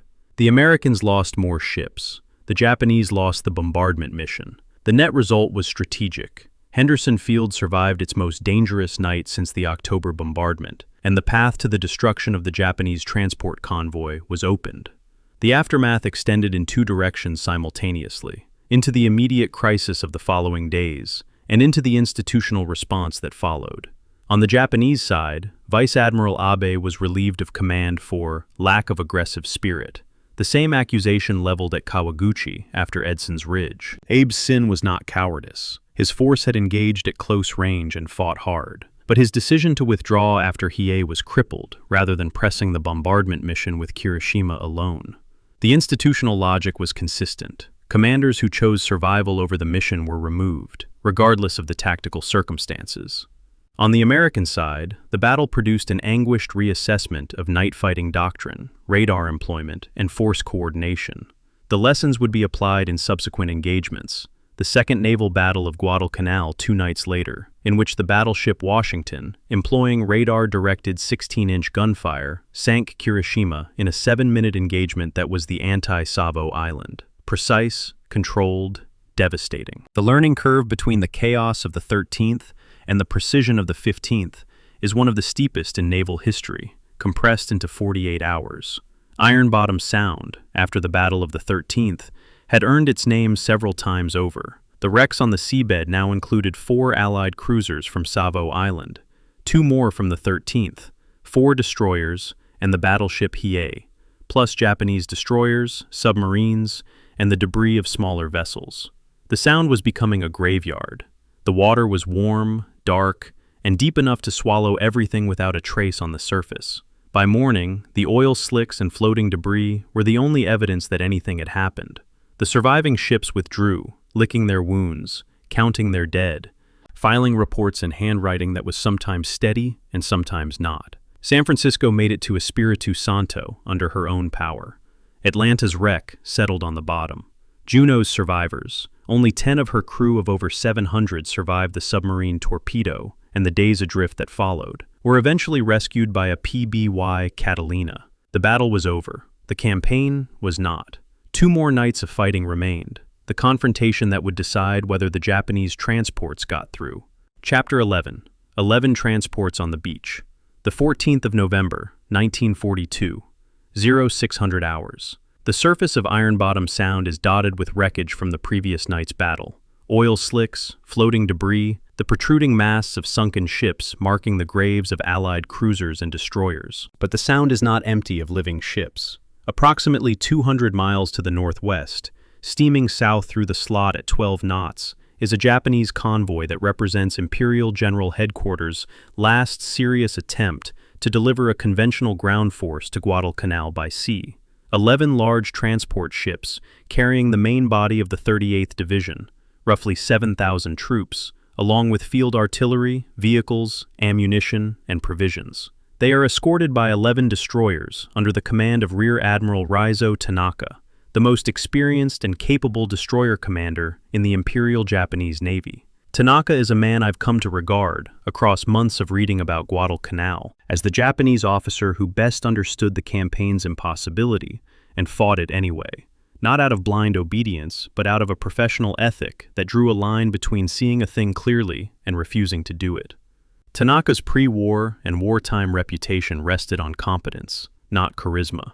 He was a destroyer man, a specialist in the high-speed, high-risk night operations that defined the Tokyo Express. His post-war account of the Guadalcanal campaign, published in the U.S. Naval Institute's Proceedings, is unusual among Japanese memoirs for its candor. In it, he describes being given command of the transport convoy and told that the campaign's success depended on getting the troops through. His assessment? I estimated the chances of success at less than 50%. This was not pessimism. It was arithmetic. The transport ships were large, slow, and unarmored. They could make perhaps 12 knots, compared to the 30-plus knots of the destroyers that normally ran the Express. At 12 knots, the convoy would be within range of Henderson Field's aircraft for the better part of a day. If the airfield had not been suppressed, and after the previous night's battle, where Callahan's force had prevented the planned bombardment at the cost of its own near destruction, the airfield had not been suppressed. The transports would be exposed to sustained air attack with no realistic possibility of evasion. Tanaka said less than 50%. I suspect his private estimate was considerably lower. The air attacks began on the morning of the 14th, not at dawn, as Tanaka's post-war account suggests, but somewhat later, with the precise timing disputed between Japanese and American sources. Tanaka recalled air attacks commencing at first light around 0600. American pilot reports placed the first organized strikes closer to 0800. The discrepancy may reflect harassment attacks by individual aircraft at first light, with coordinated squadron-level strikes following later. Regardless of the exact timing, the effect was devastating and sustained.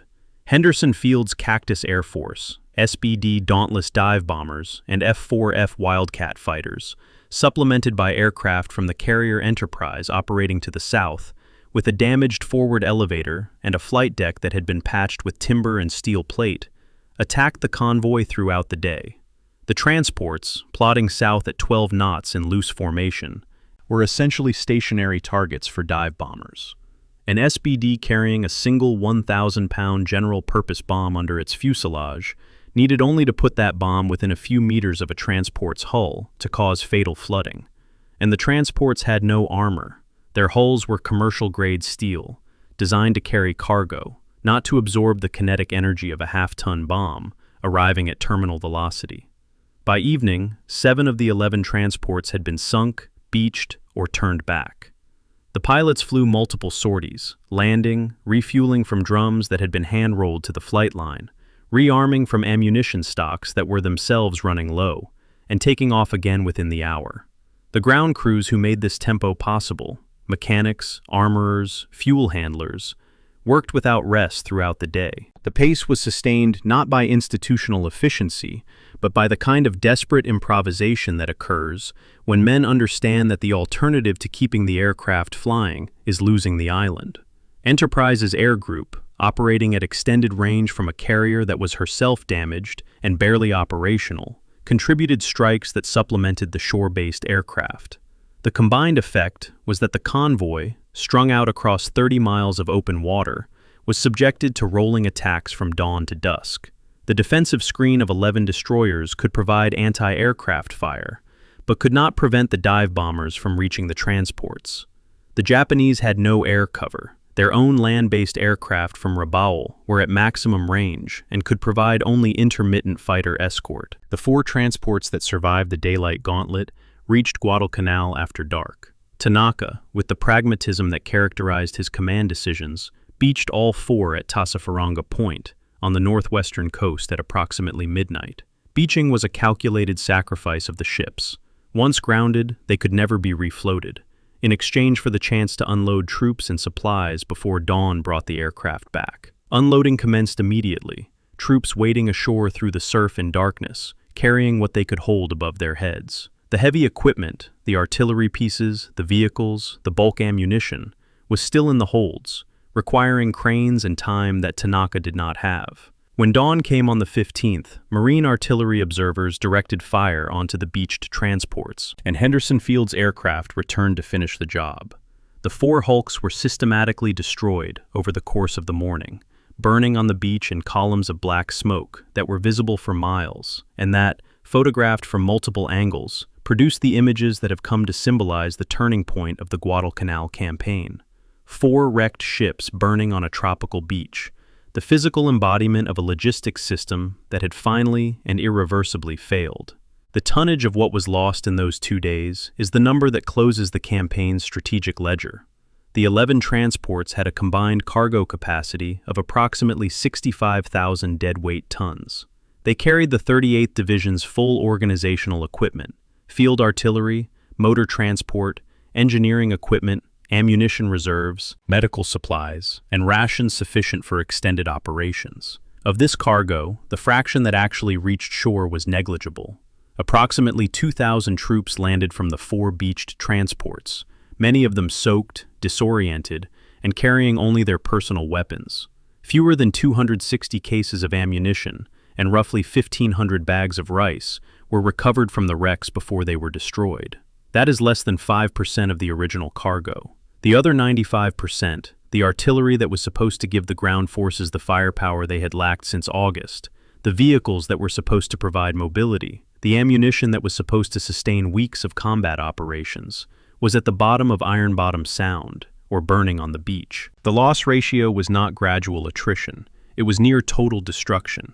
When I was tabulating the losses from the November naval battles, the 3 nights of fighting from the 12th through the 15th, the cumulative figures told a story that no individual engagement could convey alone.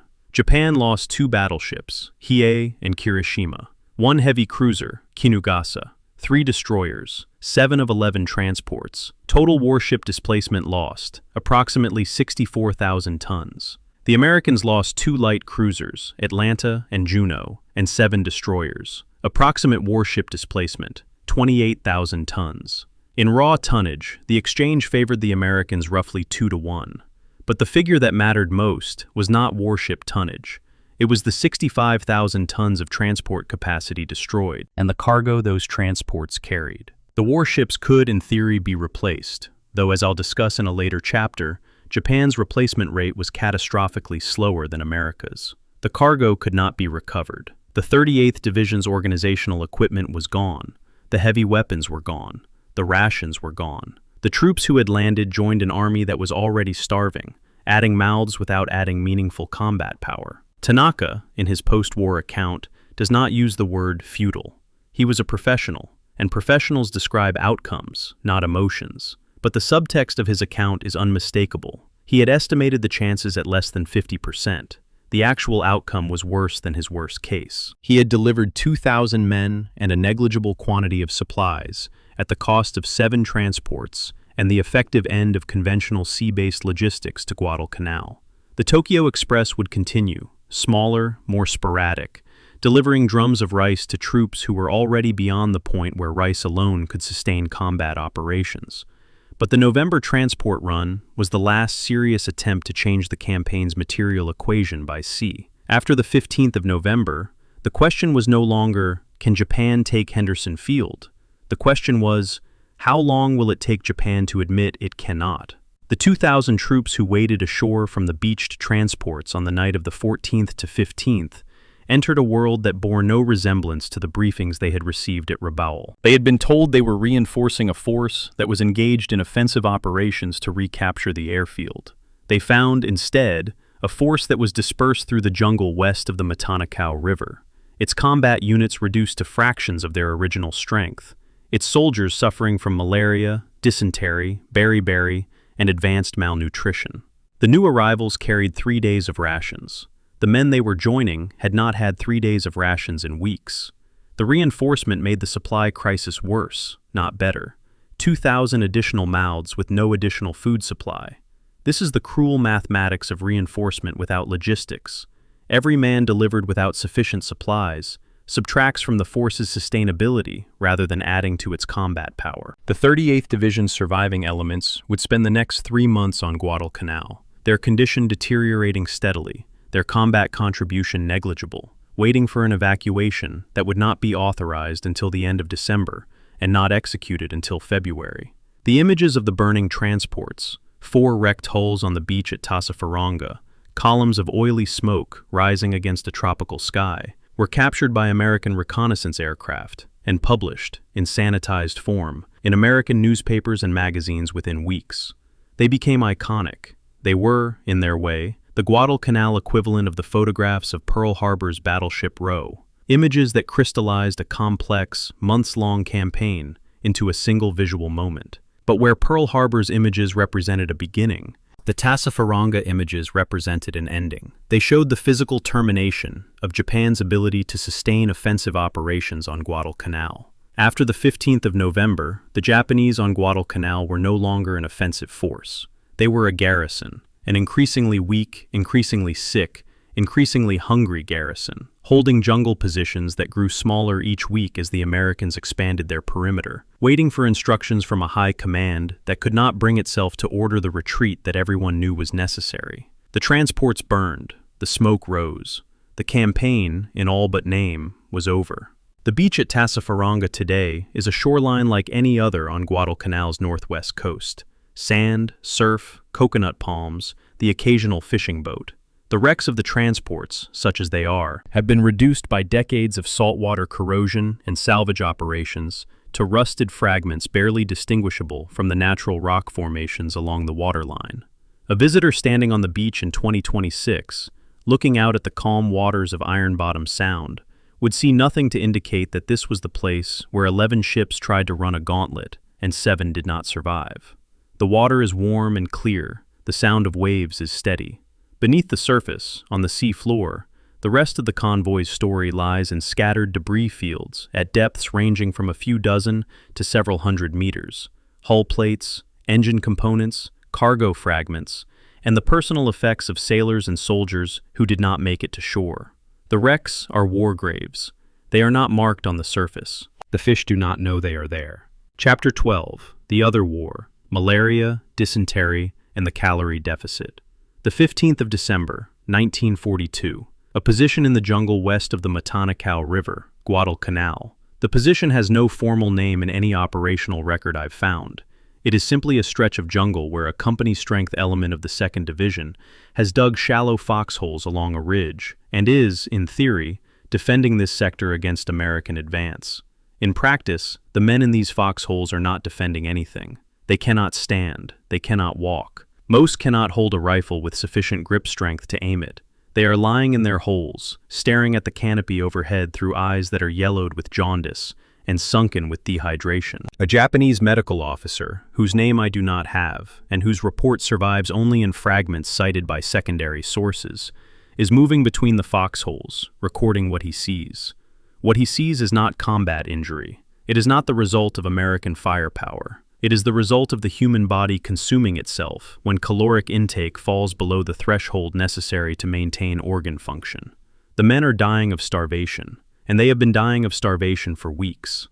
This is the chapter where the battle map is irrelevant, where the ship diagrams and torpedo specifications and fuel calculations fall away, and where the story is told by the body itself, the gut, the bloodstream, the immune system, in a language that no staff report was designed to capture. There is a Japanese supply document, referenced in multiple secondary accounts but not, to my knowledge, available in English translation in its entirety, titled something close to Record of Provisions Unloaded and Delivered on G Island. The exact rendering varies between sources, but its content is consistent across all accounts that cite it. It contains a column tracking daily rice ration per man over the course of the campaign. The progression tells the story in numbers that need no narrative embellishment. In August, the figure is 800 grams per man per day, the standard Japanese field ration, providing approximately 2,800 calories. By September, it has dropped to 600 grams. October, 400 grams. November, 200 grams. 100 grams. By mid-December, the entries record periods of zero ration, lasting 5 to 7 days. Below one entry, in different ink, apparently added later by a different hand, someone has written a single Japanese character that translates, in its most basic sense, as hunger. That progression, from 800 grams to zero, from 2,800 calories to nothing, is the Guadalcanal campaign reduced to a single column of declining numbers. It requires no analysis. It speaks for itself. The physiology of what those numbers mean to a human body is worth describing with clinical precision, because the clinical precision is the only language adequate to the scale of what happened.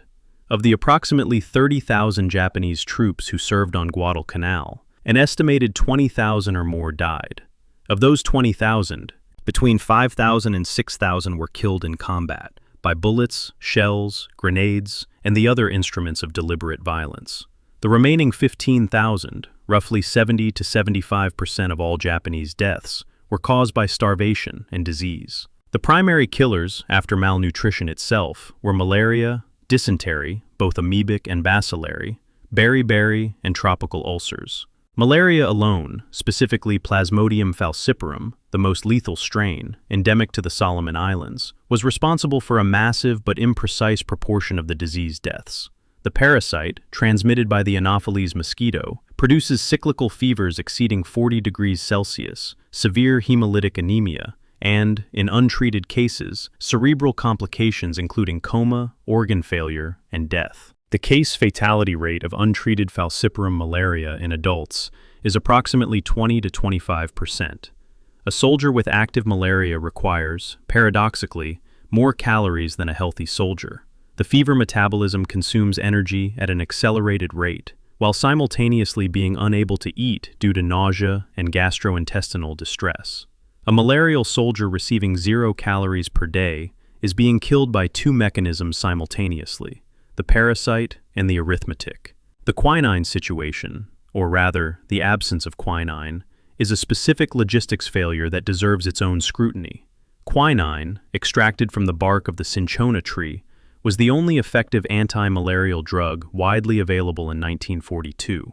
The Japanese garrison on Guadalcanal arrived with quinine supplies calculated for approximately 30 days. The calculation assumed that the operation would be short, a recurring assumption that pervades every Japanese planning document for Guadalcanal, and that resupply would follow promptly. The resupply did not come. Quinine, like everything else, was a victim of the Tokyo Express's inadequate capacity. When the 30-day supply ran out, there was no replacement. The malaria infection rate, already high due to the ubiquity of the Anopheles mosquito in Guadalcanal's jungle and coastal environment, climbed unchecked. By October, infection rates in some units exceeded 60%. By November, units were reporting that fewer than half their remaining personnel could stand, let alone fight. The distinction between combat effective and alive became irrelevant because the two categories had ceased to overlap. The caloric deficit I described in the context of the Maruyama Trail was a temporary crisis, a march that lasted days, after which the troops were supposed to receive resupply. What happened in November and December was a permanent crisis. The Tokyo Express could not deliver sufficient food. The jungle did not provide sufficient food. The men ate what they could find: coconuts, pandanus fruit, grass, roots, snails, insects, lizards, and, in entries that appear in multiple Japanese diaries from the campaign, including Inui's, and that I include here because omitting them would be a form of sanitization, the bodies of the dead. These entries are rare, contested, and impossible to verify from the available documentary record. But they appear in enough independent sources, diaries from different units, recovered by different intelligence teams, at different times, that their dismissal would require a standard of proof higher than their acceptance. I note them, acknowledge the uncertainty, and move on, because the point is not the extreme behavior, but the conditions that produced it. Men reduced to a caloric intake of 300 to 800 calories per day, the post-war Japanese medical estimate, lower than the American intelligence estimate of below 1,000. In a tropical environment requiring 5,000 or more calories per day, with active malaria, dysentery, and no medical treatment. The American forces on Guadalcanal also suffered catastrophic malaria rates. This is a point I want to emphasize because it prevents the Japanese experience from being reduced to a simple morality tale about one side's logistics failures. At the campaign's peak, more than 1,700 Marines were hospitalized with malaria. The 1st Marine Division's overall malaria rate exceeded 50% by the time it was relieved in December. American troops were not immune to the island's ecology. What they had that the Japanese did not was a medical supply chain. Atabrine, a synthetic anti-malarial that was being distributed to American troops in increasing quantities by late 1942, despite its side effect of turning the skin yellow, was available, if not always in sufficient supply. American troops also received quinine, sulfonamides for bacterial infections, fresh food when supply ships could get through, and, critically, medical evacuation to rear area hospitals for the most serious cases. The gap between the Japanese and American medical experiences was not a gap in medical knowledge. Both sides understood malaria, its transmission, and its treatment. The gap was in the supply chain. One side could deliver medicine, the other could not. The disease was the same, the logistics were different. And that logistical difference was the difference between a malaria rate that degraded combat power and a malaria rate that killed by the thousand. When I spend time with the Japanese medical data from Guadalcanal, fragmentary, approximate, filtered through decades of post-war compilation, what I find most difficult is not the aggregate numbers, but the specific clinical descriptions. A soldier in the advanced stages of caloric deficit exhibits a predictable progression of symptoms.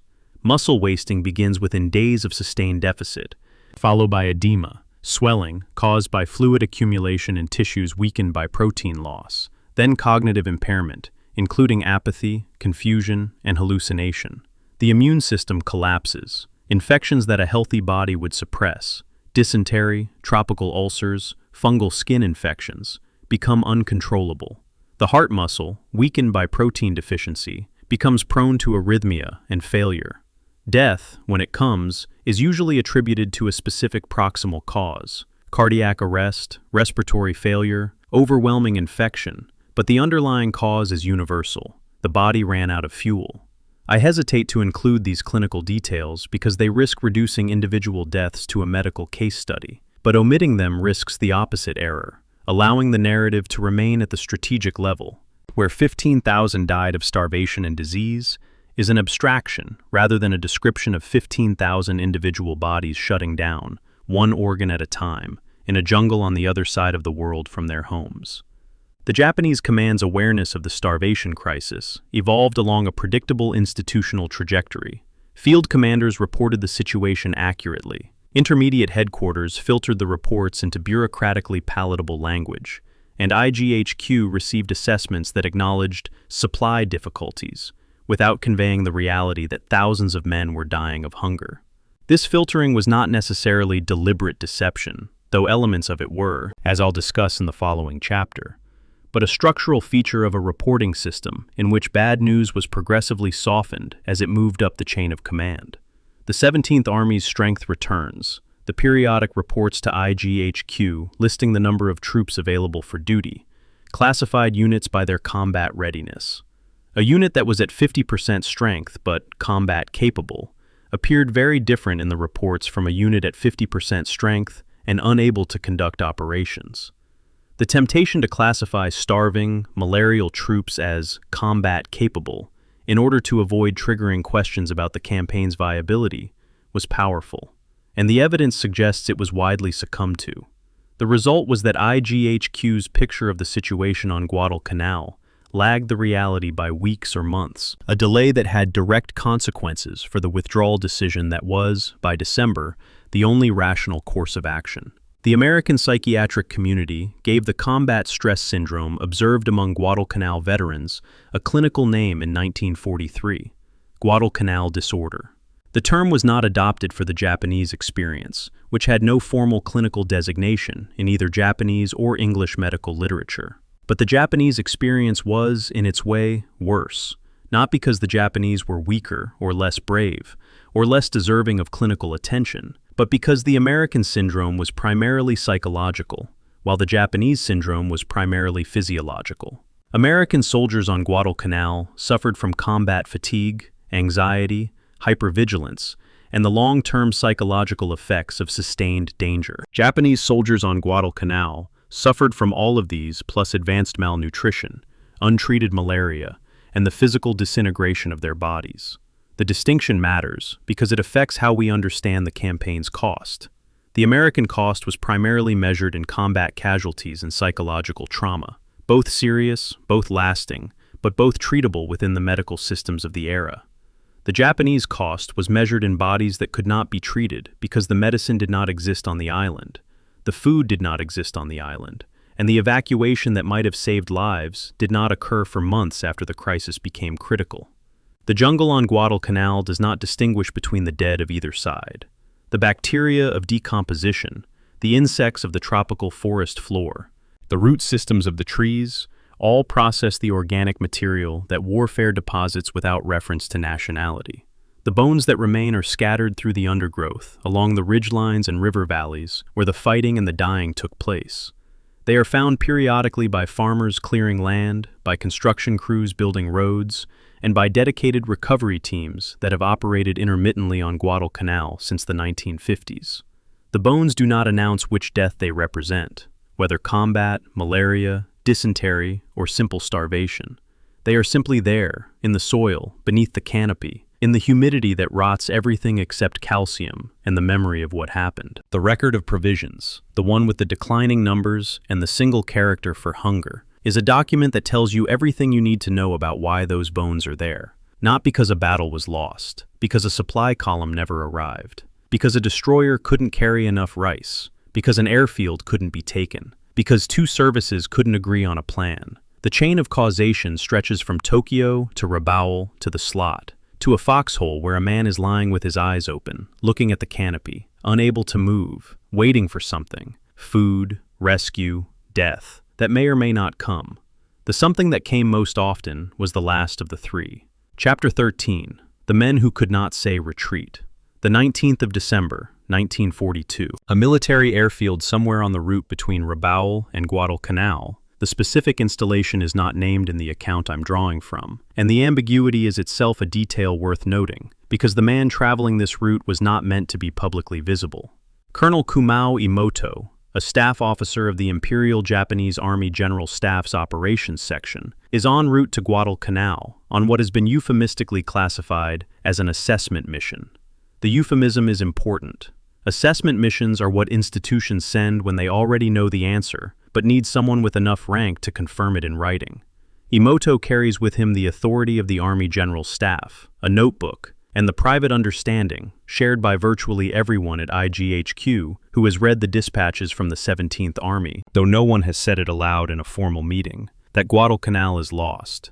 He is flying south to look at what everyone already knows, and to write down what no one has been willing to put on paper. The word he will not use in his official report is retreat. The word the institution has not spoken in formal sessions since the campaign began is retreat. The word that could have saved thousands of lives, if it had been spoken in October, is retreat. It will not be officially authorized until the 31st of December. By then, the men it is meant to save will have spent an additional 6 weeks dying in the jungle, while the paperwork made its way through channels. Imoto's post-war memoir, Daitoa Senso Sakusen Nishi, translated roughly as Great East Asia War Operations Diary, is, to my reading, the single most important Japanese language primary source for understanding why the withdrawal decision took so catastrophically long. It is not a dramatic document.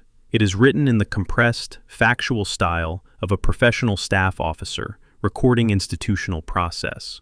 But within that compressed style, the details are devastating. Imoto records that discussions of withdrawal had begun informally at IGHQ as early as mid-November, within days of the transport convoy's destruction. Staff officers in the Army General Staff's Operations Section understood the arithmetic. The Tokyo Express could not sustain the forces on Guadalcanal. Conventional transport was now impossible. The ground offensives had failed 3 times, and the troops were starving. The logical conclusion was withdrawal. But the logical conclusion could not be spoken, because speaking it required a formal proposal. And a formal proposal required a named author, and the named author would bear personal responsibility for recommending the abandonment of an operation that the emperor had sanctioned. In the institutional culture of the Imperial Japanese military in 1942, that responsibility was functionally equivalent to admitting that the men who planned the operation had been wrong. And admitting error, in a system where professional reputation was inseparable from institutional loyalty, was a career-ending act. The mechanism by which this institutional paralysis operated was not informal. It was structural, embedded in the decision-making process itself. Japanese military strategy at the highest level was determined through a system of consensus known as ringi, a process in which proposals were circulated among all relevant parties for approval before being adopted. A withdrawal proposal for Guadalcanal required agreement from both the Army General Staff and the Naval General Staff, followed by sanction from the Emperor through an imperial conference. Any single party could block the process by withholding consent. The Navy, which had initiated the Guadalcanal airfield construction and bore primary responsibility for the campaign's logistics failures, had obvious institutional reasons to resist a withdrawal proposal that would implicitly assign blame. The Army, which had committed 3 divisions to the island and lost all 3 as effective fighting forces, had its own reasons to delay. Withdrawal meant admitting that the sacrifice of those divisions had been purposeless, and the Emperor himself, while not an active strategist, represented a symbolic threshold. Requesting imperial sanction for a retreat was something that had never been done in the Pacific War. The precedent it would set was uncharted. The face it would cost was incalculable. So the proposal circulated. It was discussed in corridors and over tea. It was not put in writing. Imoto arrived on Guadalcanal around the 19th of December. What he found there, and what he recorded with the clinical detachment of a man who has been trained to observe rather than react, was a force that had ceased to exist as a military organization in any meaningful sense. The 17th Army's combat units, the remnants of the Ichiki Detachment, the Kawaguchi Detachment, the 2nd Division, the 38th Division, and various attached units, were dispersed through the jungle west of the Matanakau River, in positions that were defensive in name only. Emoto inspected frontline positions where, according to his memoir, 70% of the men could not stand. He found soldiers lying in foxholes with untreated tropical ulcers that had eaten through the muscle tissue to the bone. He found men whose body weight had dropped to levels consistent with concentration camp inmates. The comparison is mine, not Emoto's, but the clinical descriptions match. He found a medical system that had collapsed entirely. No quinine, no bandages, no surgical instruments, no functioning field hospitals. The men who were dying in their foxholes, attended by comrades who were themselves dying, overseen by officers who could not help them and could not evacuate them, and could not, within the chain of command, recommend the only course of action that might save the survivors. The 17th Army's strength returns. The periodic reports to IGHQ listing unit status provide a counterpoint to Emoto's observations that is itself a source of historiographical conflict worth examining. The official returns for late December classified several units as combat capable, a designation that implied the unit could conduct defensive or offensive operations. Emoto's direct observations of those same units described men who could not walk, let alone fight. The discrepancy is not subtle. It is a direct contradiction between the field reality and the bureaucratic record. The explanation, as Emoto's memoir implies, without stating explicitly, is that the 17th Army's staff was inflating readiness assessments. The institutional logic was circular and lethal. Accurate reporting would have triggered questions from IGHQ about why the forces were in such poor condition, which would have led to questions about the campaign's viability, which would have accelerated the withdrawal discussion, which no one in the 17th Army's chain of command felt authorized to initiate. So the report said, combat capable, and IGHQ received a picture of the situation that was weeks or months behind the reality, and the men in the foxholes continued to die, while the paperwork described them as fit for duty. I find this particular failure more difficult to write about than the battles, because the battles at least had the quality of events. Things happened, decisions were made, people acted. The reporting failure was a non-event. Nothing happened, no one decided, and the default was death. Emoto returned to Tokyo and filed his assessment. His report confirmed what the informal discussions had established. The forces on Guadalcanal could not hold, could not attack, and could not be sustained. Withdrawal was the only option that preserved any portion of the 17th Army as a fighting force. The report was received. It was discussed. Lieutenant Colonel Tatsushi Saito of Japan's National Institute for Defense Studies, speaking in a 2025 assessment that I've drawn on extensively for this project, describes the process that followed, with a precision that carries the weight of institutional self-examination. Decisive action by field commanders was almost non-existent in the Japanese military. Decisions were made bureaucratically by the Imperial General Headquarters, with no clear sense of accountability. The key, Saito argues, is timing. Acting before troops become a lost cause. Timing is crucial if they are to be preserved as an effective fighting force. That's what a real military organization should understand. The gap between Saito's standard and the historical reality is the gap between mid-November, when withdrawal first became obviously necessary, and the 31st of December, when it was finally authorized. Approximately 6 weeks, during which an estimated 4,000 to 6,000 Japanese soldiers died of starvation and disease on Guadalcanal. 0 tons of meaningful supply were delivered during this period. The cost of institutional delay was not measured in lost battles. It was measured in bodies.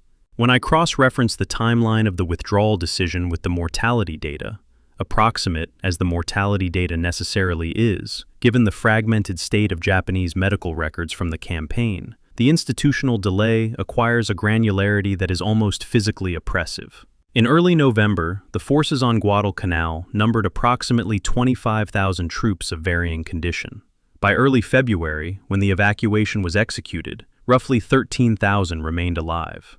Of those 13,000, only about 10,652 were evacuated.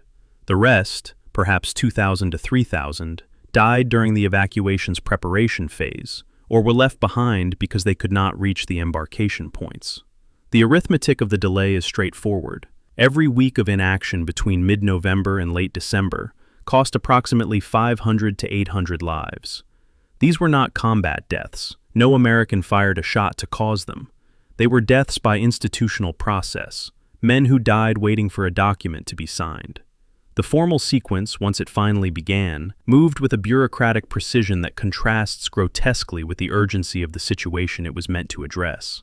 On the 26th of December, the Army General Staff formally requested the Navy's agreement to withdraw from Guadalcanal. The request, after 6 weeks of informal discussion, had finally been put in writing. The Navy agreed. By this point, the Navy's own losses in ships, aircraft, and fuel had made continued operations around Guadalcanal unsustainable from the naval side as well. On the 31st of December, 1942, an imperial conference was convened, the formal gathering at which the Emperor sanctioned strategic decisions. The conference approved the withdrawal. The euphemism employed in the official minutes was not retreat or withdrawal, but something closer to advance to new positions, a phrase that preserved the institutional fiction of purposeful action, while authorizing what was, in substance, an abandonment. The word retreat was not spoken in the Emperor's presence. The linguistic evasion was not accidental. It was structural. The Japanese military's institutional vocabulary did not contain a word for what was happening on Guadalcanal, because the institution had been built on the premise that such things did not happen. When they did happen, the language had to be invented retroactively, in euphemisms that allowed everyone to maintain the fiction that nothing fundamental had changed. The Imperial Conference of the 31st of December was, by my reading, the most consequential institutional moment of the Guadalcanal campaign, more consequential than any battle, any bombardment, any logistics failure. It was the moment at which the Japanese state formally acknowledged, in the coded language of institutional consensus, that a major offensive had failed. It was the first such acknowledgement of the Pacific War. The precedent it set, that Japan could lose, that Japan could retreat, that the Emperor could sanction withdrawal, would be repeated, with increasing frequency over the following 2.5 years, at Buna, at Kiska, at Bougainville, at Saipan, at Leyte, at Iwo Jima, at Okinawa, and finally at the surrender. But on the 31st of December 1942, the precedent was new. No one in the room had done this before. The ritual of imperial sanction, the grave faces, the formal language, the bowed heads, was performed for the first time in the context of defeat. And somewhere on Guadalcanal, 1,000 kilometers to the south, men who could not stand were waiting in the dark for word that might or might not arrive before the organism of their bodies completed its shutdown sequence.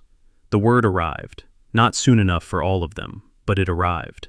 On the 4th of January, 1943, Imperial General Headquarters issued the operational order for what would be designated Operation Key, the evacuation of Guadalcanal. The order specified that the operation would be executed by destroyer runs, conducted at night, in a manner designed to convince the Americans that the movements were reinforcement rather than withdrawal. A fresh battalion, the 228th Infantry, would be landed on Guadalcanal to serve as a rear guard, holding the perimeter while the remaining troops withdrew to embarkation points on the northwestern coast.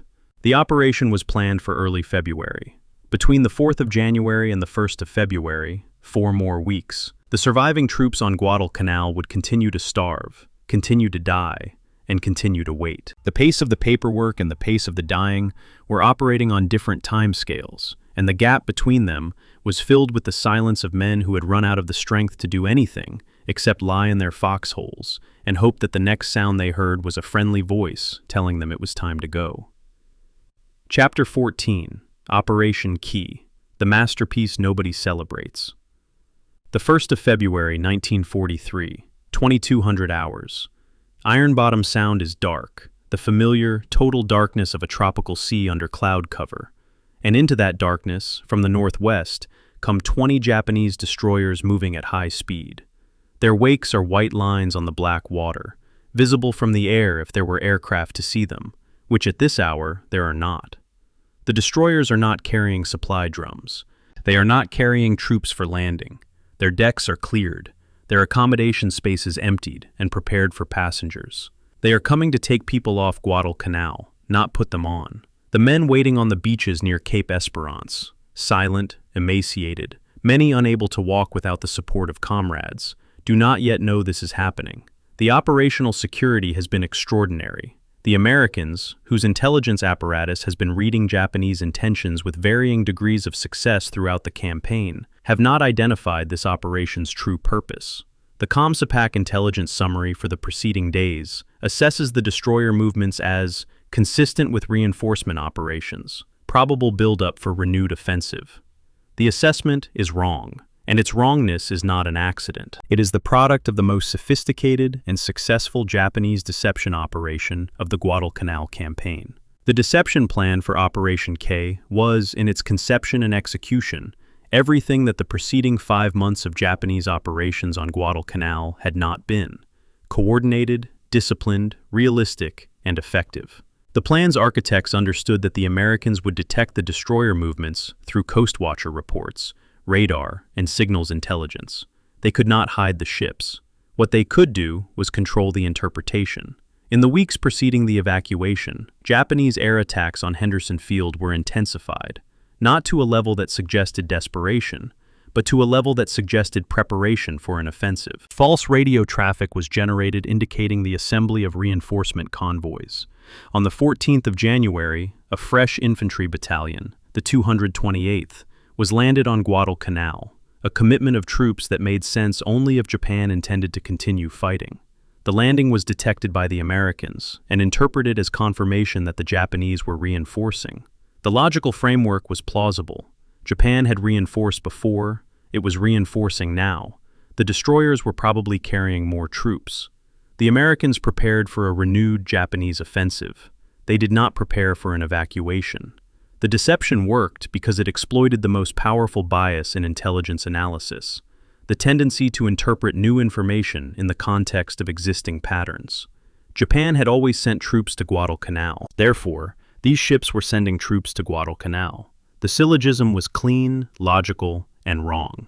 The first evacuation run, on the night of the 1st of February, extracted approximately 5,000 troops from embarkation points near Cape Esperance. The process was brutal in its efficiency and brutal in its human cost. The evacuees had been marching toward the coast for days, those who could march. Those who could not were carried by comrades who were themselves barely ambulatory. Those who could neither march nor be carried were left behind. The Japanese command had made a decision, unspoken in any document I've found, but implicit in the operational plan's timeline and the available transport capacity, that the evacuation would save those who could reach the embarkation points under their own power, or with minimal assistance. It would not save everyone. The rear guard, the 228th Infantry, supplemented by elements of other units designated to hold the perimeter, understood that their role was to buy time, not to escape. Some of the rearguard would be evacuated on later runs, some would not. The distinction between those who boarded a destroyer and those who remained was determined by geography, physical condition, and the organizational priorities of a staff that was triaging an army. American forces detected the first evacuation run, but failed to prevent it. PT boats from the Tulagi Motor Torpedo Boat Squadron intercepted the destroyers in Ironbottom Sound and launched torpedo attacks. But the high-speed maneuvering destroyers were extremely difficult targets for the small, slow PT boats, and no torpedoes found their mark. Aircraft from Henderson Field, scrambled after the PT boat contacts were reported, arrived too late. The destroyers had completed their embarkation and withdrawn at high speed before the planes could locate them in the darkness. The entire operation, approach, embarkation, and withdrawal, took less than 3 hours. The speed was deliberate. Every minute in Ironbottom Sound increased the risk of interception by the American surface forces that had made the sound a graveyard for Japanese ships since August. The destroyer captains who executed the run, and here I want to credit the seamanship because it was extraordinary, navigated into an anchorage they could not see, in waters littered with the wrecks of their own Navy's ships, loaded thousands of sick and starving men aboard in darkness, and withdrew at 30 knots without losing a single vessel. It was, by any professional standard, a superb piece of naval execution. The second run came on the night of the 4th of February. Approximately 3,000 more troops were evacuated. This time, the Americans were more alert. The pattern of destroyer movements was becoming suspicious, though the intelligence assessment still leaned toward reinforcement. Air attacks on the retreating destroyers were more aggressive, and one destroyer, Makigumo, was sunk, not by air attack but by a mine in the approaches to Cape Esperance. The loss was painful, but not operationally significant. The remaining destroyers completed the embarkation and withdrew. The third and final run occurred on the night of the 7th of February. Approximately 2,600 troops, the last organized bodies of Japanese soldiers capable of reaching the embarkation points, were taken off. On the morning of the 9th of February, American patrols advancing westward along the coast found abandoned positions, discarded equipment, and silence. Major General Alexander Patch, commanding the American forces on Guadalcanal, sent the message that formally ended the campaign. Tokyo Express no longer has a terminus on Guadalcanal. The numbers for Operation K are compact and precise, in a way that the rest of the campaign statistics are not. 3 runs, 20 destroyers per run on average. Total troops evacuated, 10,652. Cost, 1 destroyer sunk, 3 damaged. Time from first approach to final withdrawal, 6 nights spanning 7 days. Fuel consumed across all 3 runs, approximately 4,100 tons, less than the fuel consumed by the single Congo Haruna bombardment in October. Per man evacuated, Operation K consumed approximately 0.38 tons of fuel, compared to 1.5 tons per man delivered during the Tokyo Express supply runs. I find that comparison quietly devastating. The Japanese military machine, which had spent 5 months failing to deliver sufficient men and supplies to Guadalcanal at ruinous cost, executed the withdrawal with a precision, economy, and coordination that had been conspicuously absent from every preceding operation. The implication is uncomfortable but inescapable. Japan fought better when it was retreating than when it was attacking. The institutional friction that had paralyzed offensive planning, the inter-service rivalry, the intelligence failures, the logistics impossibility, evaporated when the objective became survival rather than victory. Everyone agreed on leaving. No one had agreed on fighting. It fascinates me that Operation K is so rarely celebrated, or even discussed at length, in Japanese military historiography. The evacuation saved over 10,000 lives. It was the most tactically competent Japanese operation of the entire Guadalcanal campaign. The deception plan worked flawlessly. The naval execution was near perfect. And yet it occupies a fraction of the historical attention devoted to the failed offensives, the naval battles, and the bombardments. The reason, I think, is that Operation K was a retreat, and retreats do not fit the narrative framework that either Japanese or American historians have traditionally applied to Guadalcanal. For the Japanese, the campaign is a tragedy of sacrifice. The men who died on Starvation Island are commemorated for their suffering, not for the decision to stop suffering. For the Americans, the campaign is a story of hard-won victory, the first Allied ground offensive of the Pacific War, the turning of the tide. In neither narrative does a superbly executed Japanese withdrawal occupy a comfortable position. It is too competent to fit the American story of Japanese rigidity. It is too much of a retreat to fit the Japanese story of honorable sacrifice. So it falls between the narratives, acknowledged but not examined, a masterpiece that nobody celebrates because nobody's institutional memory has a category for it. The condition of the men who were evacuated tells the final truth about what Guadalcanal cost.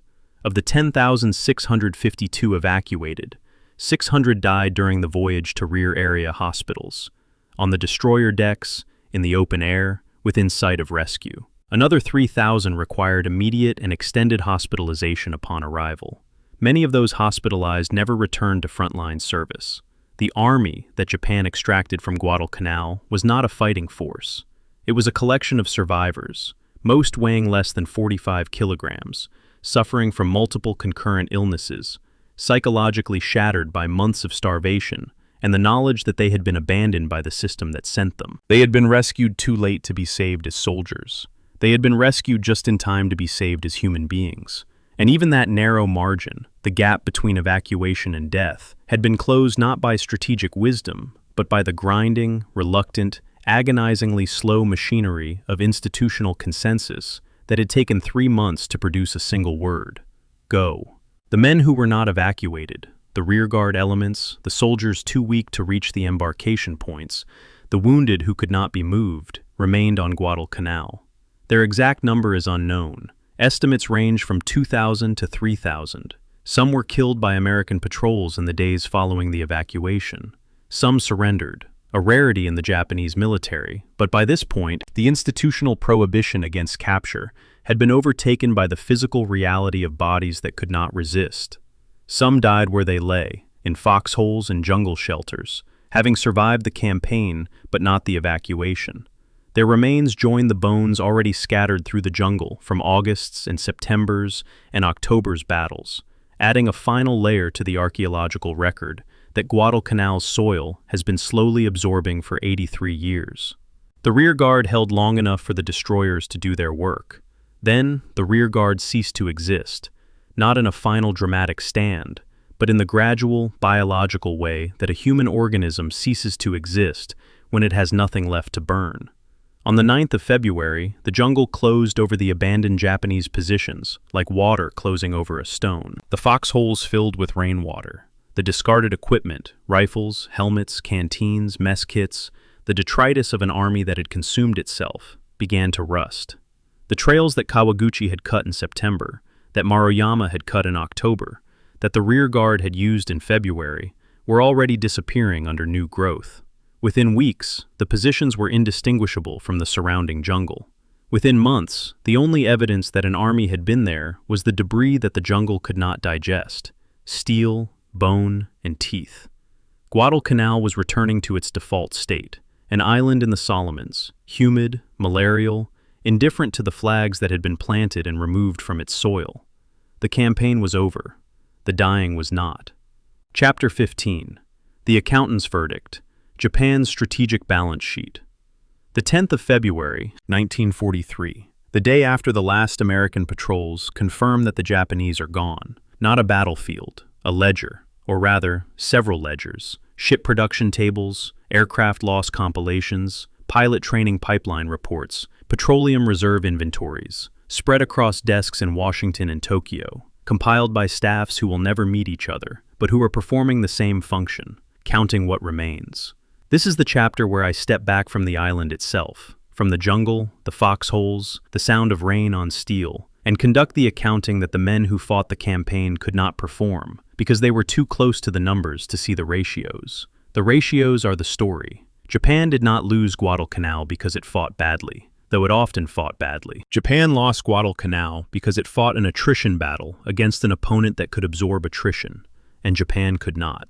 Every ship Japan lost was harder to replace than the corresponding American loss. Every pilot Japan buried was further from replacement than the corresponding American pilot. Every ton of oil Japan burned brought the date of strategic insolvency closer, while America's oil reserves grew. The campaign was a metabolic contest, and Japan was the organism that ran out of fuel.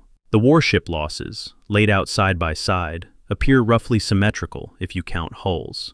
Japan lost 2 battleships, Hiei and Kirishima, 1 fleet carrier damaged beyond immediate repair, 3 heavy cruisers, 1 light cruiser, 11 destroyers, and 6 submarines during operations associated with the Guadalcanal campaign. Total displacement lost, approximately 134,000 tons. The Americans lost 2 fleet carriers, Wasp and Hornet, 6 heavy cruisers, 2 light cruisers, and 14 destroyers. Approximate displacement, 126,000 tons. On paper, the exchange looks nearly even, perhaps slightly favoring the Americans in tonnage terms, but close enough that a Japanese staff officer might have called it a draw. The paper lies. The paper does not show replacement rate, and replacement rate is the only number that matters in a war of attrition. In 1943, America commissioned 2 fleet carriers, 9 light carriers, 4 battleships, 7 heavy cruisers, 7 light cruisers, and 71 destroyers. Japan commissioned 1 fleet carrier, 3 light carriers, 0 battleships, 0 heavy cruisers, 2 light cruisers, and 13 destroyers. The ratio is not 2-to-1 or 3-to-1. In the categories that mattered most, fleet carriers, battleships, heavy cruisers, the ratio approached infinity, because Japan was building 0 of several types, while America was building many. When replacement capacity is factored into the loss equation, the even exchange at Guadalcanal becomes a catastrophic depletion from which Japan's surface fleet never recovered. The aircraft and aircrew losses follow the same pattern, but with a twist that makes them, in my assessment, the campaign's most consequential casualty category. Japan lost an estimated 800 to 900 aircraft during the Guadalcanal campaign. The exact figure is imprecise, because the Imperial Japanese Army and Navy maintained separate records. Many aircraft were simply listed as failed to return, without confirmation of destruction, and the accounting systems of both services broke down under operational pressure. Richard Frank's estimate of approximately 880 total losses is the figure most often cited in English-language scholarship. Hata and Izawa's compilation, working from Japanese records, produces a lower figure of approximately 680 confirmed losses. The discrepancy of 200 aircraft, roughly 23%, is significant because it affects calculations of how rapidly the Japanese air forces were degrading. But both figures point to the same conclusion. Japan lost the equivalent of several carrier air groups' worth of aircraft and crews in 6 months. American losses were approximately 615 aircraft and 420 airmen killed. The disparity in aircrew killed, approximately 2,362 Japanese airmen against 420 Americans, is a ratio of roughly 5.6 to 1. This ratio reflects several factors. The longer range at which Japanese aircraft operated, from Rabaul, roughly 600 miles from Guadalcanal, versus Henderson Field's local operations, the lack of rescue capabilities for Japanese aircrews who went down at sea, and the cumulative advantage of fighting over or near friendly territory. The pilot replacement gap is where the numbers become truly lethal. In 1942, Japan's naval pilot training pipeline produced approximately 2,500 new aviators. The program required a minimum of 18 months and, for carrier-qualified pilots, closer to 2 years. The graduates were competent, but lacked the combat experience that made the pre-war trained pilots, the men who had attacked Pearl Harbor, sunk the Prince of Wales, and swept through Southeast Asia, so formidable. The United States, by contrast, produced approximately 23,000 naval aviators in 1942 alone, a figure that would continue to rise steeply through 1943 and 44. The quality of individual American pilots was initially uneven. The training pipeline was being expanded so rapidly that standards varied, but the sheer volume meant that losses could be absorbed without degrading overall capability. Japan's pre-war trained pilot cadre, perhaps 1,500 to 2,000 men of the highest caliber, was a wasting asset. Every one of them killed at Guadalcanal was irreplaceable in the literal sense. The training pipeline could not produce a replacement of equivalent quality in time to affect the war's outcome. It strikes me, when I follow these numbers through to their conclusion, that Guadalcanal killed the Japanese Naval Air Force, not in a single decisive battle, that is the Midway narrative, which is partially true but incomplete, but by installment, month after month, sortie after sortie, pilot after pilot, in a hemorrhage that was slower than Midway's, but ultimately more damaging because it was sustained over 6 months rather than concentrated in 4 days. The ground troop losses are, in absolute terms, the campaign's starkest number. Japan, approximately 24,000 dead, including those killed in combat, those who died of disease and starvation, and those who died during or after the evacuation. The United States, approximately 1,600 killed, 4,200 wounded, and several thousand hospitalized for malaria and other tropical diseases, but ultimately recovered. The ratio of Japanese to American dead is approximately 15 to 1. This ratio requires context. It does not mean that the Japanese fought 15 times worse than the Americans. Many of the Japanese deaths were non-combat, caused by the logistics failures I've described in earlier chapters. It does mean that the campaign's human cost was borne overwhelmingly by one side, and that the disproportion was a function not of combat skill, but of systemic advantage. The side with functioning logistics, medical support, and air superiority lost proportionally fewer men. The side without those things lost proportionally more. War is not sport. The disproportion is not a commentary on the valor of the men involved. It is a commentary on the systems that supported them. The petroleum balance, the invisible ledger that I've argued throughout this series, was as determinative as any battle, shifted decisively against Japan during the Guadalcanal period.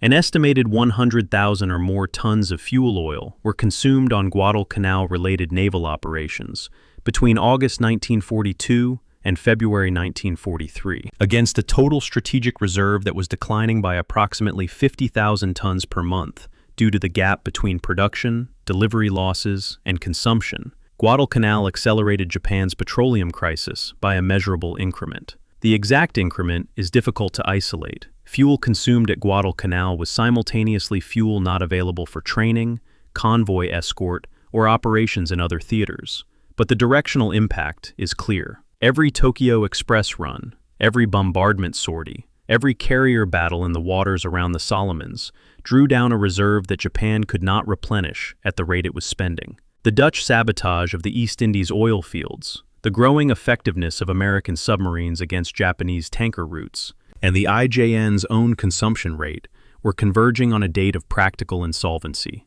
a point at which the fleet would no longer have sufficient fuel to conduct sustained operations. Guadalcanal did not create that convergence, it accelerated it, and the acceleration was measured not in abstract strategic terms, but in the specific, calculable tons of bunker oil burned by specific destroyers on specific runs to a specific island that Japan could not hold and could not afford to contest. The merchant marine, the least glamorous and most consequential component of Japan's war economy, suffered losses during the Guadalcanal period that would compound catastrophically through 1943 and beyond. Approximately 300,000 gross registered tons of shipping were lost in and around the Solomons in the second half of 1942. Japan entered the war with approximately 6 million gross registered tons of merchant shipping. It was building new ships, but not at a rate sufficient to replace losses, and the losses were accelerating as American submarines improved their tactics, their torpedo reliability, and their deployment patterns. The 300,000 tons lost at Guadalcanal represented roughly 5% of total capacity, a significant but not yet crippling reduction. But the trajectory was what mattered. By late 1943, merchant shipping losses would exceed new construction by a widening margin, strangling Japan's ability to move raw materials from the conquered territories to the home islands, and finished supplies from the home islands to the front. The strangulation began at Guadalcanal, not because Guadalcanal caused it, the submarine campaign would have progressed regardless, but because Guadalcanal consumed shipping, diverted escorts, and drew naval attention away from the convoy protection problem that was, in the long run, more important than any island campaign.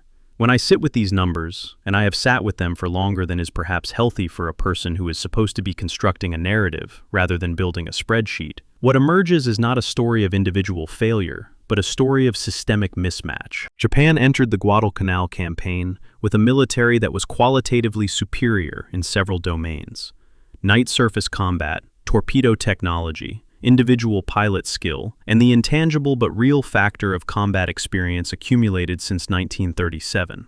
It lost the campaign because qualitative superiority is a depreciating asset in a war of attrition, and Guadalcanal was a war of attrition.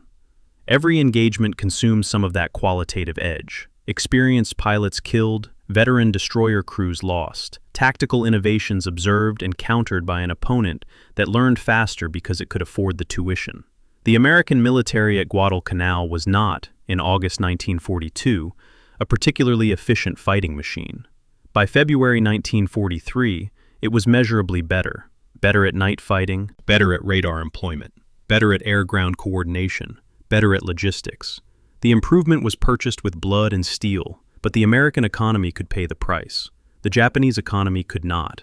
The accountant's verdict is not dramatic. It does not lend itself to cinematic treatment, but it is final. Japan lost Guadalcanal because it could not afford to fight there, and it could not afford not to fight there. And the contradiction between those two impossibilities consumed an army, a navy, and a significant fraction of the national war-making capacity that Japan would desperately need in the years that followed. I once read a description of the Pacific War, I cannot now recall the source, which is itself a kind of failure I should acknowledge, that characterized it as an argument between a factory and a sword. Guadalcanal was where the factory began to win, not because the factory was morally superior or strategically wiser, but because the factory could replace what it lost and the sword could not. The men who carried the sword, the pilots of the 11th Air Fleet, the crews of the Tokyo Express destroyers, the soldiers of the 2nd Division and the 38th Division, fought with a competence and a tenacity that deserved respect, regardless of the cause they served. The system that sent them to Guadalcanal, the bifurcated command, the broken intelligence, the impossible logistics, failed them in every way that a system can fail. The numbers on the balance sheet are the measure of that failure. They are large, they are precise, and they are, in the end, indifferent to the courage of the men they represent. Chapter 16. The Ghosts of Nomonhan. The summer of 1939. Not Guadalcanal, not the Pacific. The Mongolian steppe, along the Khalkhin-Gol River on the border between Japanese-controlled Manchukuo and Soviet-aligned Mongolia. The terrain is flat, dry, windswept, the opposite of Guadalcanal's jungle in every physical particular, and identical in one institutional respect. The Imperial Japanese Army is attacking a stronger opponent with inadequate intelligence, insufficient logistics, and a doctrinal conviction that fighting spirit can compensate for material disadvantage. The Nomonhan Incident, as the Japanese call it, the Soviets called it the Battles of Khalkhin-Gol, is 3 years and 5,000 kilometers removed from Guadalcanal. It is also, in its institutional architecture, the same event, the same failures, the same assumptions, in some cases, the same officers. This is the chapter where I pull the camera back from the island entirely and ask the question that the campaign's tactical details have been circling. Was Guadalcanal predictable? Was the pattern visible before the first Marine waded ashore? The answer, to my reading, is yes. The answer was written in the blood of Nomonhan, 3 years before Guadalcanal, and the men who wrote it were promoted, transferred, and reassigned to positions where they would preside over the same failures on a larger scale. The Nomonhan incident began in May 1939 as a border dispute and escalated into a full-scale engagement between Japanese and Soviet forces that lasted through September. The Japanese committed approximately 73 tanks and approximately 75,000 troops. The Soviets, under General Georgy Zhukov, the same Zhukov who would later command at Stalingrad and Berlin, responded with over 400 tanks, 250 armored cars, and a mechanized force that outnumbered, outgunned, and outmaneuvered the Japanese at every level. The result was a Japanese defeat that cost approximately 18,000 casualties, killed, wounded, and missing, against a Soviet force that was materially superior in every category that mattered: armor, artillery, air support, and logistics. The Japanese infantry fought with the same tenacity and individual courage that would characterize their performance throughout the Pacific War. The Japanese command made the same errors that would characterize Guadalcanal. They underestimated the enemy's strength based on inadequate intelligence.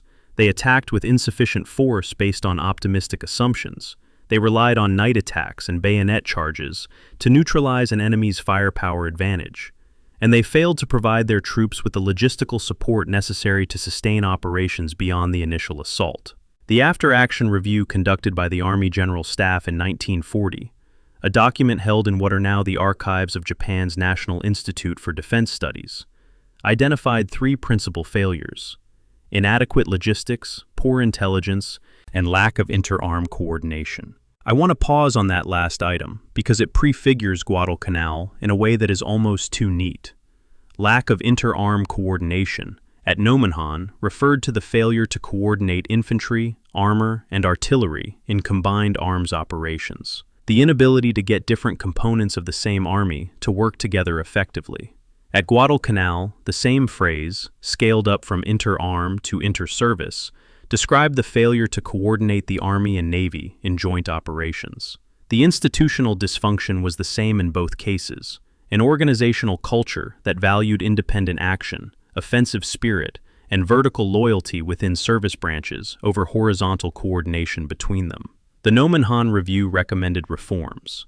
The reforms were not implemented. The IJA's 1940 Field Service Regulations, revised after Nomonhan, continued to emphasize offensive spirit, night attacks, and bayonet charges as the decisive elements of infantry combat. The doctrine that had failed against Soviet T-26 tanks at Nomonhan was carried unchanged to Guadalcanal, where it failed against Marine machine guns at the Ilu River, at Edson's Ridge, and at the October Perimeter. The personnel continuity between Nomonhan and Guadalcanal is a thread that Western historians, Alvin Cooks in his exhaustive study of Nomonhan, Edward Drea in his work on the IJA, have traced with care, and it confirms the structural rather than individual nature of the failure. Officers who held planning or command positions during the Nomonhan incident appeared in the Guadalcanal campaign's staff and command billets. The institutional memory of Nomonhan's failures was present, literally embodied in the same human beings, but the institutional will to act on that memory was absent.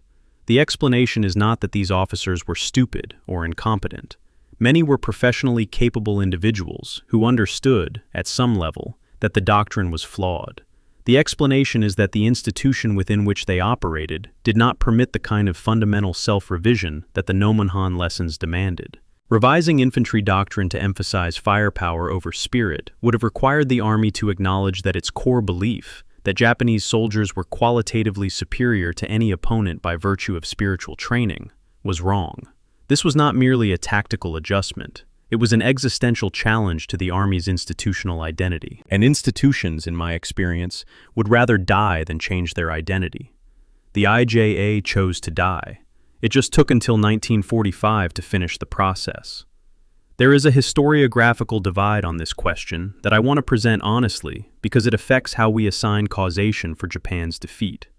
The Japanese official war history, the Senshi Sosho series, compiled over several decades by the former War History Office, tends to treat Nomonhan and Guadalcanal as separate events with distinct causes. Each is analyzed in its own volume or set of volumes, and the connections between them are acknowledged but not emphasized.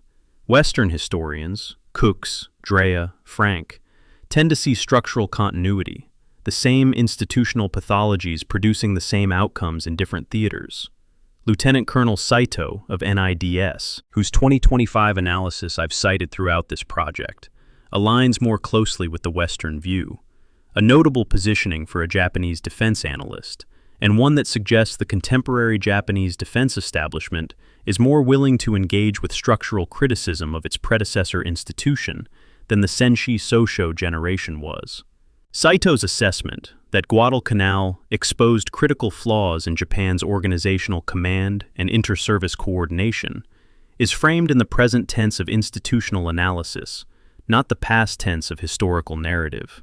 He is not merely describing what happened, he is diagnosing a condition, and the diagnosis implies that the condition, if not consciously addressed, could recur. The Seishin doctrine, the belief in spiritual superiority as a force multiplier, deserves specific examination here, because it was not merely a slogan or a morale tool. It was operationalized in equipment procurement, tactical planning, and force structure decisions in ways that had concrete, measurable consequences at Guadalcanal.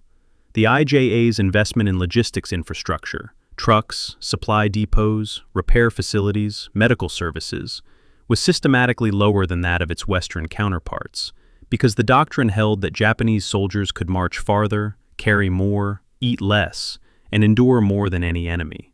This was not entirely false. Japanese infantry were trained to extraordinary levels of physical endurance, and their ability to operate on minimal rations in hostile terrain was genuinely impressive by any standard. But impressive is not the same as sufficient. The Maruyama Trail proved that Japanese soldiers could march for 9 days through unmapped jungle on starvation rations and still launch an attack at the end of it. It also proved that the attack, when it came, was too weak to succeed because the men were physically destroyed by the march. The doctrine that produced the march, the belief that spirit could compensate for the absence of motor transport, pack animals, and adequate rations, was not wrong in the sense that Japanese soldiers lacked spirit. It was wrong in the sense that no amount of spirit can overcome the laws of thermodynamics. A man burning 5,000 calories a day and consuming 300 will collapse. The timeline is biology, not psychology. When I look at Guadalcanal through the lens of Nomonhan, reading forward from 1939 rather than backward from 1942,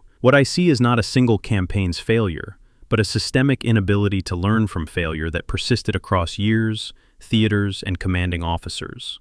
The Nomonhan after-action review identified the problems. The Guadalcanal experience confirmed them. The institutional response in both cases was the same: acknowledge the problems in internal documents, implement no meaningful reforms, and continue operating under the same doctrinal assumptions. The officers who told the truth, Kawaguchi after Edson's Ridge, the Nomonhan reviewers who recommended logistics reform, were ignored, sidelined, or punished. The officers who maintained the institutional consensus, that the next attack would succeed if conducted with greater force and greater spirit, were retained in positions of authority. This pattern is not unique to the Japanese military. It appears in military institutions throughout history, and it appears in non-military institutions as well. But it was particularly lethal in the Japanese context because the consequences of institutional rigidity were measured in human lives on a scale that the institution's feedback mechanisms could not process. There is a modern dimension to this analysis that I want to address directly because it connects the 83-year-old failure to a present-day strategic concern. In 2025 reporting, animals have noted that the People's Republic of China is studying the Guadalcanal campaign, specifically the inter-service coordination failures, in the context of potential operations in the Taiwan Strait. The People's Liberation Army, which incorporates ground forces, naval forces, air forces, and a rocket force under a joint command structure that was reformed as recently as 2016, faces its own historical legacy of inter-service tension. The PLA's study of Guadalcanal is not antiquarian, it is operational. The lessons being extracted, the consequences of failed coordination between ground and naval forces, the logistics requirements of contested amphibious operations, the risks of underestimating a defender's resilience, are being applied to contemporary planning. Japan's 80-year-old failure is being used as a training case by a military that intends to succeed where Japan failed. The irony, if that word is sufficient, is that Japan's own self-defense forces are conducting parallel studies, examining the same failures from the perspective of a nation that now occupies the defender's role in the Western Pacific. The geography has changed. The institutional challenge has not. The ghosts of Nomonhan, the officers who fought there, the lessons that were identified and ignored, the doctrine that was tested and retained despite failure, walked through every chapter of the Guadalcanal campaign. They were present at the Ilu River when Ichiki attacked without reconnaissance. They were present on Edson's Ridge when Kawaguchi's three-pronged assault failed for lack of radio communication. They were present on the Maruyama Trail when 10,000 men marched for 9 days without food. They were present in the IGHQ meeting rooms when the withdrawal decision was delayed for 6 weeks while thousands starved. They were not ghosts in the metaphorical sense. They were living officers carrying the unprocessed lessons of a previous failure into a new one. And they are a reminder that institutions do not learn automatically from experience. They learn only if the institution's structure permits dissent, rewards honest assessment, and penalizes the repetition of known failures. The Imperial Japanese military structure did none of these things. The result was Guadalcanal. And the result after Guadalcanal was more of the same. At Buna, at Tarawa, at Saipan, at Leyte, at Okinawa. Each campaign adding a new chapter to the same unlearned lesson, until the lesson was rendered moot by the absolute finality of August 1945. Chapter 17. Ironbottom Sound is still there. The 24th of February, 2026. Today, not 1942. The water of the strait between Guadalcanal and Savo Island is the same temperature it was 83 years ago. Approximately 29 degrees Celsius, warm enough that a person standing on the shore at Honiara can feel the humidity rising off the surface, like a second atmosphere layered on the first. The strait has a name now that it didn't have before the war, Ironbottom Sound. The name is not on official nautical charts. The Solomon Islands government has never formally adopted it, but it is universally used by historians, divers, naval enthusiasts, and the local population who live above a seabed that holds more sunken warships per square mile than any comparable body of water on Earth. Somewhere below the surface, at depths ranging from a few dozen meters near the shore to nearly 1,000 meters in the deeper channels, lie the remains of more than 50 warships from both sides: cruisers, destroyers, submarines, transports, and 2 Japanese battleships. They are not abstract losses in a strategic ledger. They are physical objects, rusting and collapsing on the seafloor, colonized by coral and inhabited by fish that swim through compartments where men once lived and worked and died.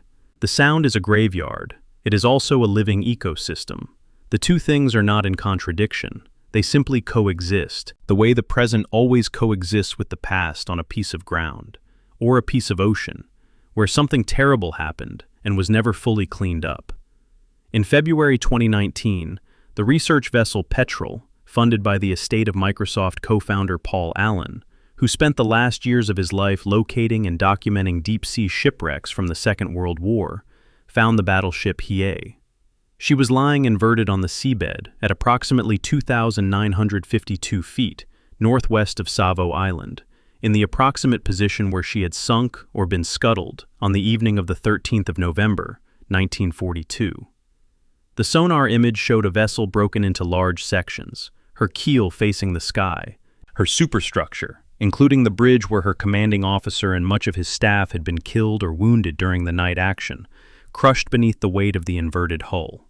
The Petrel survey used a Kongsberg EM-124 multi-beam sonar system operating at 12 kHz, supplemented by a remotely operated vehicle for visual confirmation. The images were published widely. They showed what 80 years of saltwater corrosion and deep-sea pressure had done to 36,600 tons of steel. The hull plating was intact in some sections and collapsed in others. The gun turrets had fallen away from their barbettes, and the bow section was separated from the main hull by a fracture that was probably caused by the stresses of capsizing during the sinking. Hiei was the first Japanese battleship sunk in the war. She lies where she fell, in the dark, in the cold of the deep-sea floor, and no one is going to bring her up. The cost of salvaging a vessel at that depth is prohibitive. She will remain there until the steel dissolves, which, in seawater at that depth and temperature, will take several hundred more years. The wrecks are not the only physical remnants of the campaign. On land, the jungle interior of Guadalcanal contains the scattered remains of Japanese soldiers who died during the marches, the battles, and the long starvation of the campaign's final months. Japanese bone recovery teams, organized under the auspices of the Ministry of Health, Labor, and Welfare, have operated on Guadalcanal intermittently since the 1950s. The work is slow, physically demanding, and emotionally exhausting. A recovery team's typical operation involves hiking into the jungle along ridgelines and river valleys where the fighting occurred, clearing vegetation from suspected burial or abandonment sites, and sifting through soil and leaf litter for fragments of human bone. The jungle is not cooperative.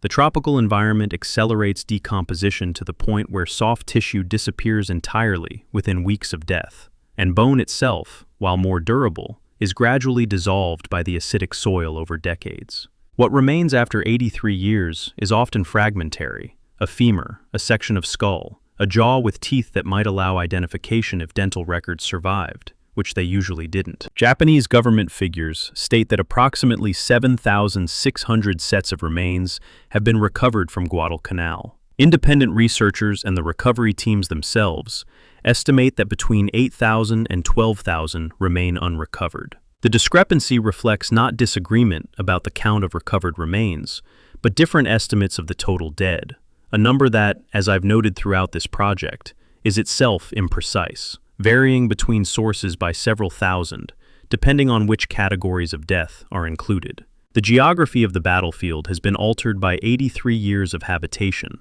but not erased. Henderson Field, the airstrip that the Japanese built, the Americans captured, and both sides bled for, is now Honiara International Airport, the Solomon Islands' primary commercial aviation facility. The Marston matting is long gone, replaced by modern asphalt runways that serve turboprop aircraft on regional routes and the occasional wide-body jet on international flights. The control tower looks out over a landscape that a Marine from 1942 would recognize in its contours: the flat coastal plain, the ridgeline to the south, the coconut palms, but not in its details.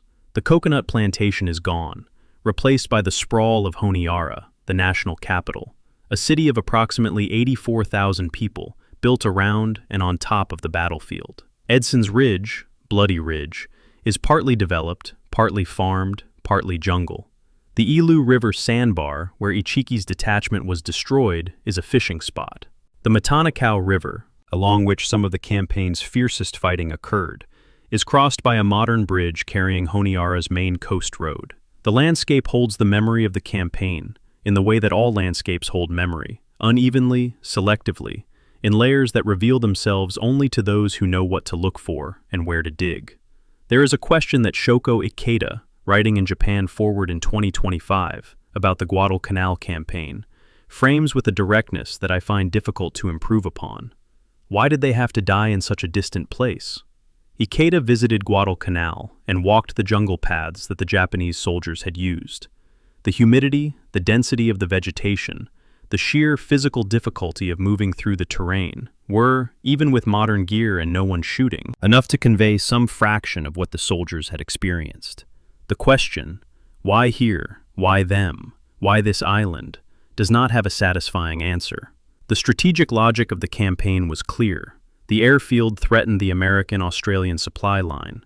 Both sides recognized its importance, and the resulting contest was a rational, if bloody, expression of strategic competition. But strategic logic does not comfort the dead, and it does not answer the more intimate question that Ikeda is asking, which is, did the men who died on Guadalcanal need to die? Were their deaths a necessary consequence of a necessary battle, or were they the avoidable product of institutional failures, the inter-service rivalry, the intelligence contempt, the logistics neglect, the bureaucratic paralysis that could have been corrected and weren't? My answer, after months with these sources, is that many of the deaths were avoidable, not all. Combat deaths in a contested campaign are, to some degree, the irreducible cost of fighting. But the 15,000 who died of starvation and disease, they did not need to die. They died because the system that sent them to Guadalcanal was not designed to bring them back, was not designed to feed them, was not designed to hear the reports from the field that described their condition, and was not designed to authorize their withdrawal in time to save them. They died of institutional failure as surely as they died of malaria and malnutrition. The question of what Japan learned from Guadalcanal is, by the evidence of subsequent operations, quickly answered. Not enough. The same inter-service rivalry that paralyzed coordination at Guadalcanal would repeat at every subsequent joint operation of the Pacific War. The same intelligence failures, underestimating enemy strength, ignoring ground truth, privileging aerial photography over all other sources, would recur at Buna, at Tarawa, at Saipan. The same logistics neglect, sending troops to islands without sufficient supply, and without a realistic plan for resupply, would produce starvation garrisons across the Pacific, from Wewak to Rabaul, to bypassed atolls where Japanese soldiers ate insects and each other until the war ended. The institutional capacity for self-correction that might have converted Guadalcanal's lessons into reformed doctrine did not exist in the Japanese military of 1943. The war would continue for 2.5 more years, and in that time, the pattern established at Guadalcanal, attack with insufficient force, fail to coordinate between services, neglect logistics, delay withdrawal until the survivors are beyond saving, would repeat with the mechanical regularity of a machine that does not have a reverse gear. I want to end not with a conclusion, but with an observation about what remains unfinished. The bones in the jungle are unfinished. The recovery effort continues, intermittently, when funding and diplomatic conditions permit, but the pace is slower than the jungle's pace of consumption, and there will come a day, perhaps it has already come, when the remaining bones have been absorbed into the soil beyond recovery. The wrecks in Ironbottom Sound are unfinished. They will continue to corrode, to collapse, to be colonized by marine life, until they are indistinguishable from the reef structure around them. The historical debate is unfinished. The questions I've raised throughout this project, whether the inter-service rivalry was the primary cause or merely an aggravating factor, whether the fuel constraint was binding or merely contributory, whether Japan could have won if it had fought differently, remain open, subject to revision as new sources become available and as new perspectives emerge. Saito's 2025 analysis, with its emphasis on structural accountability, represents a shift in how the Japanese defense establishment engages with its own institutional ancestors. But one analysis is not a consensus. The debate continues. The malaria continues too. The World Health Organization's ongoing reporting documents Plasmodium falciparum transmission in the Solomon Islands, including Guadalcanal. The disease that killed thousands of Japanese soldiers in 1942 remains present on the island in 2026. Insecticide-treated bed nets, artemisinin-based combination therapies, and public health education campaigns have reduced infection rates substantially from the wartime era, but elimination has not been achieved. The Anopheles mosquito that carried the parasite into Japanese bloodstreams 83 years ago breeds in the same stagnant water, in the same jungle margins, in the same tropical humidity. The mosquito does not know the war is over. The parasite does not know the war is over. The ecology of the battlefield persists independent of human memory and human politics, a reminder that some consequences of what happened on Guadalcanal are not historical at all, but biological, ongoing, and indifferent to commemoration. Ironbottom Sound is still there. The water is warm. The current runs. The wrecks lie on the bottom, slowly becoming reef, and somewhere in the deep water northwest of Savo Island, a 36,600-ton battleship rests upside down in the darkness, her keel to the sky, her bridge in the mud, the names of her crew recorded in archives in Tokyo, and in the memories of families that grow older each year. There is no marker on the surface. There is no buoy, no flag, no monument visible from a passing ship. The water is flat and unremarkable, indistinguishable to a sailor who did not know the history from any other stretch of tropical ocean. But below the surface, the past is still physically present, in steel, in bone, in the corroded remnants of a campaign that began with a question mark on a staff memo and ended with 10,000 starving men boarding destroyers in the dark. The sound holds all of it. The sound does not let go. I have spent a considerable time inside this story, inside the diaries and the fuel logs and the signals intercepts and the medical reports and the institutional analyses, and I end where the story ends, which is to say, it does not end. There are still men in that jungle, not metaphorically. Their remains are there, in the soil, under the roots of trees that have grown tall since 1942. The question that Ikeda asked, why did they have to die in such a distant place, is the question that the campaign leaves behind, unanswered and perhaps unanswerable. Not because the strategic explanations are insufficient, but because strategic explanations are the wrong language for the question being asked. The question is not strategic, it is human. And the answer, if there is one, is not in the archives or the fuel tables or the code books. It is in the silence that falls over Ironbottom Sound at dusk, when the water goes dark and the air goes still, and the island returns to the version of itself that existed before the airfield, before the battles, before the ships and the men and the questions that followed them down into the deep.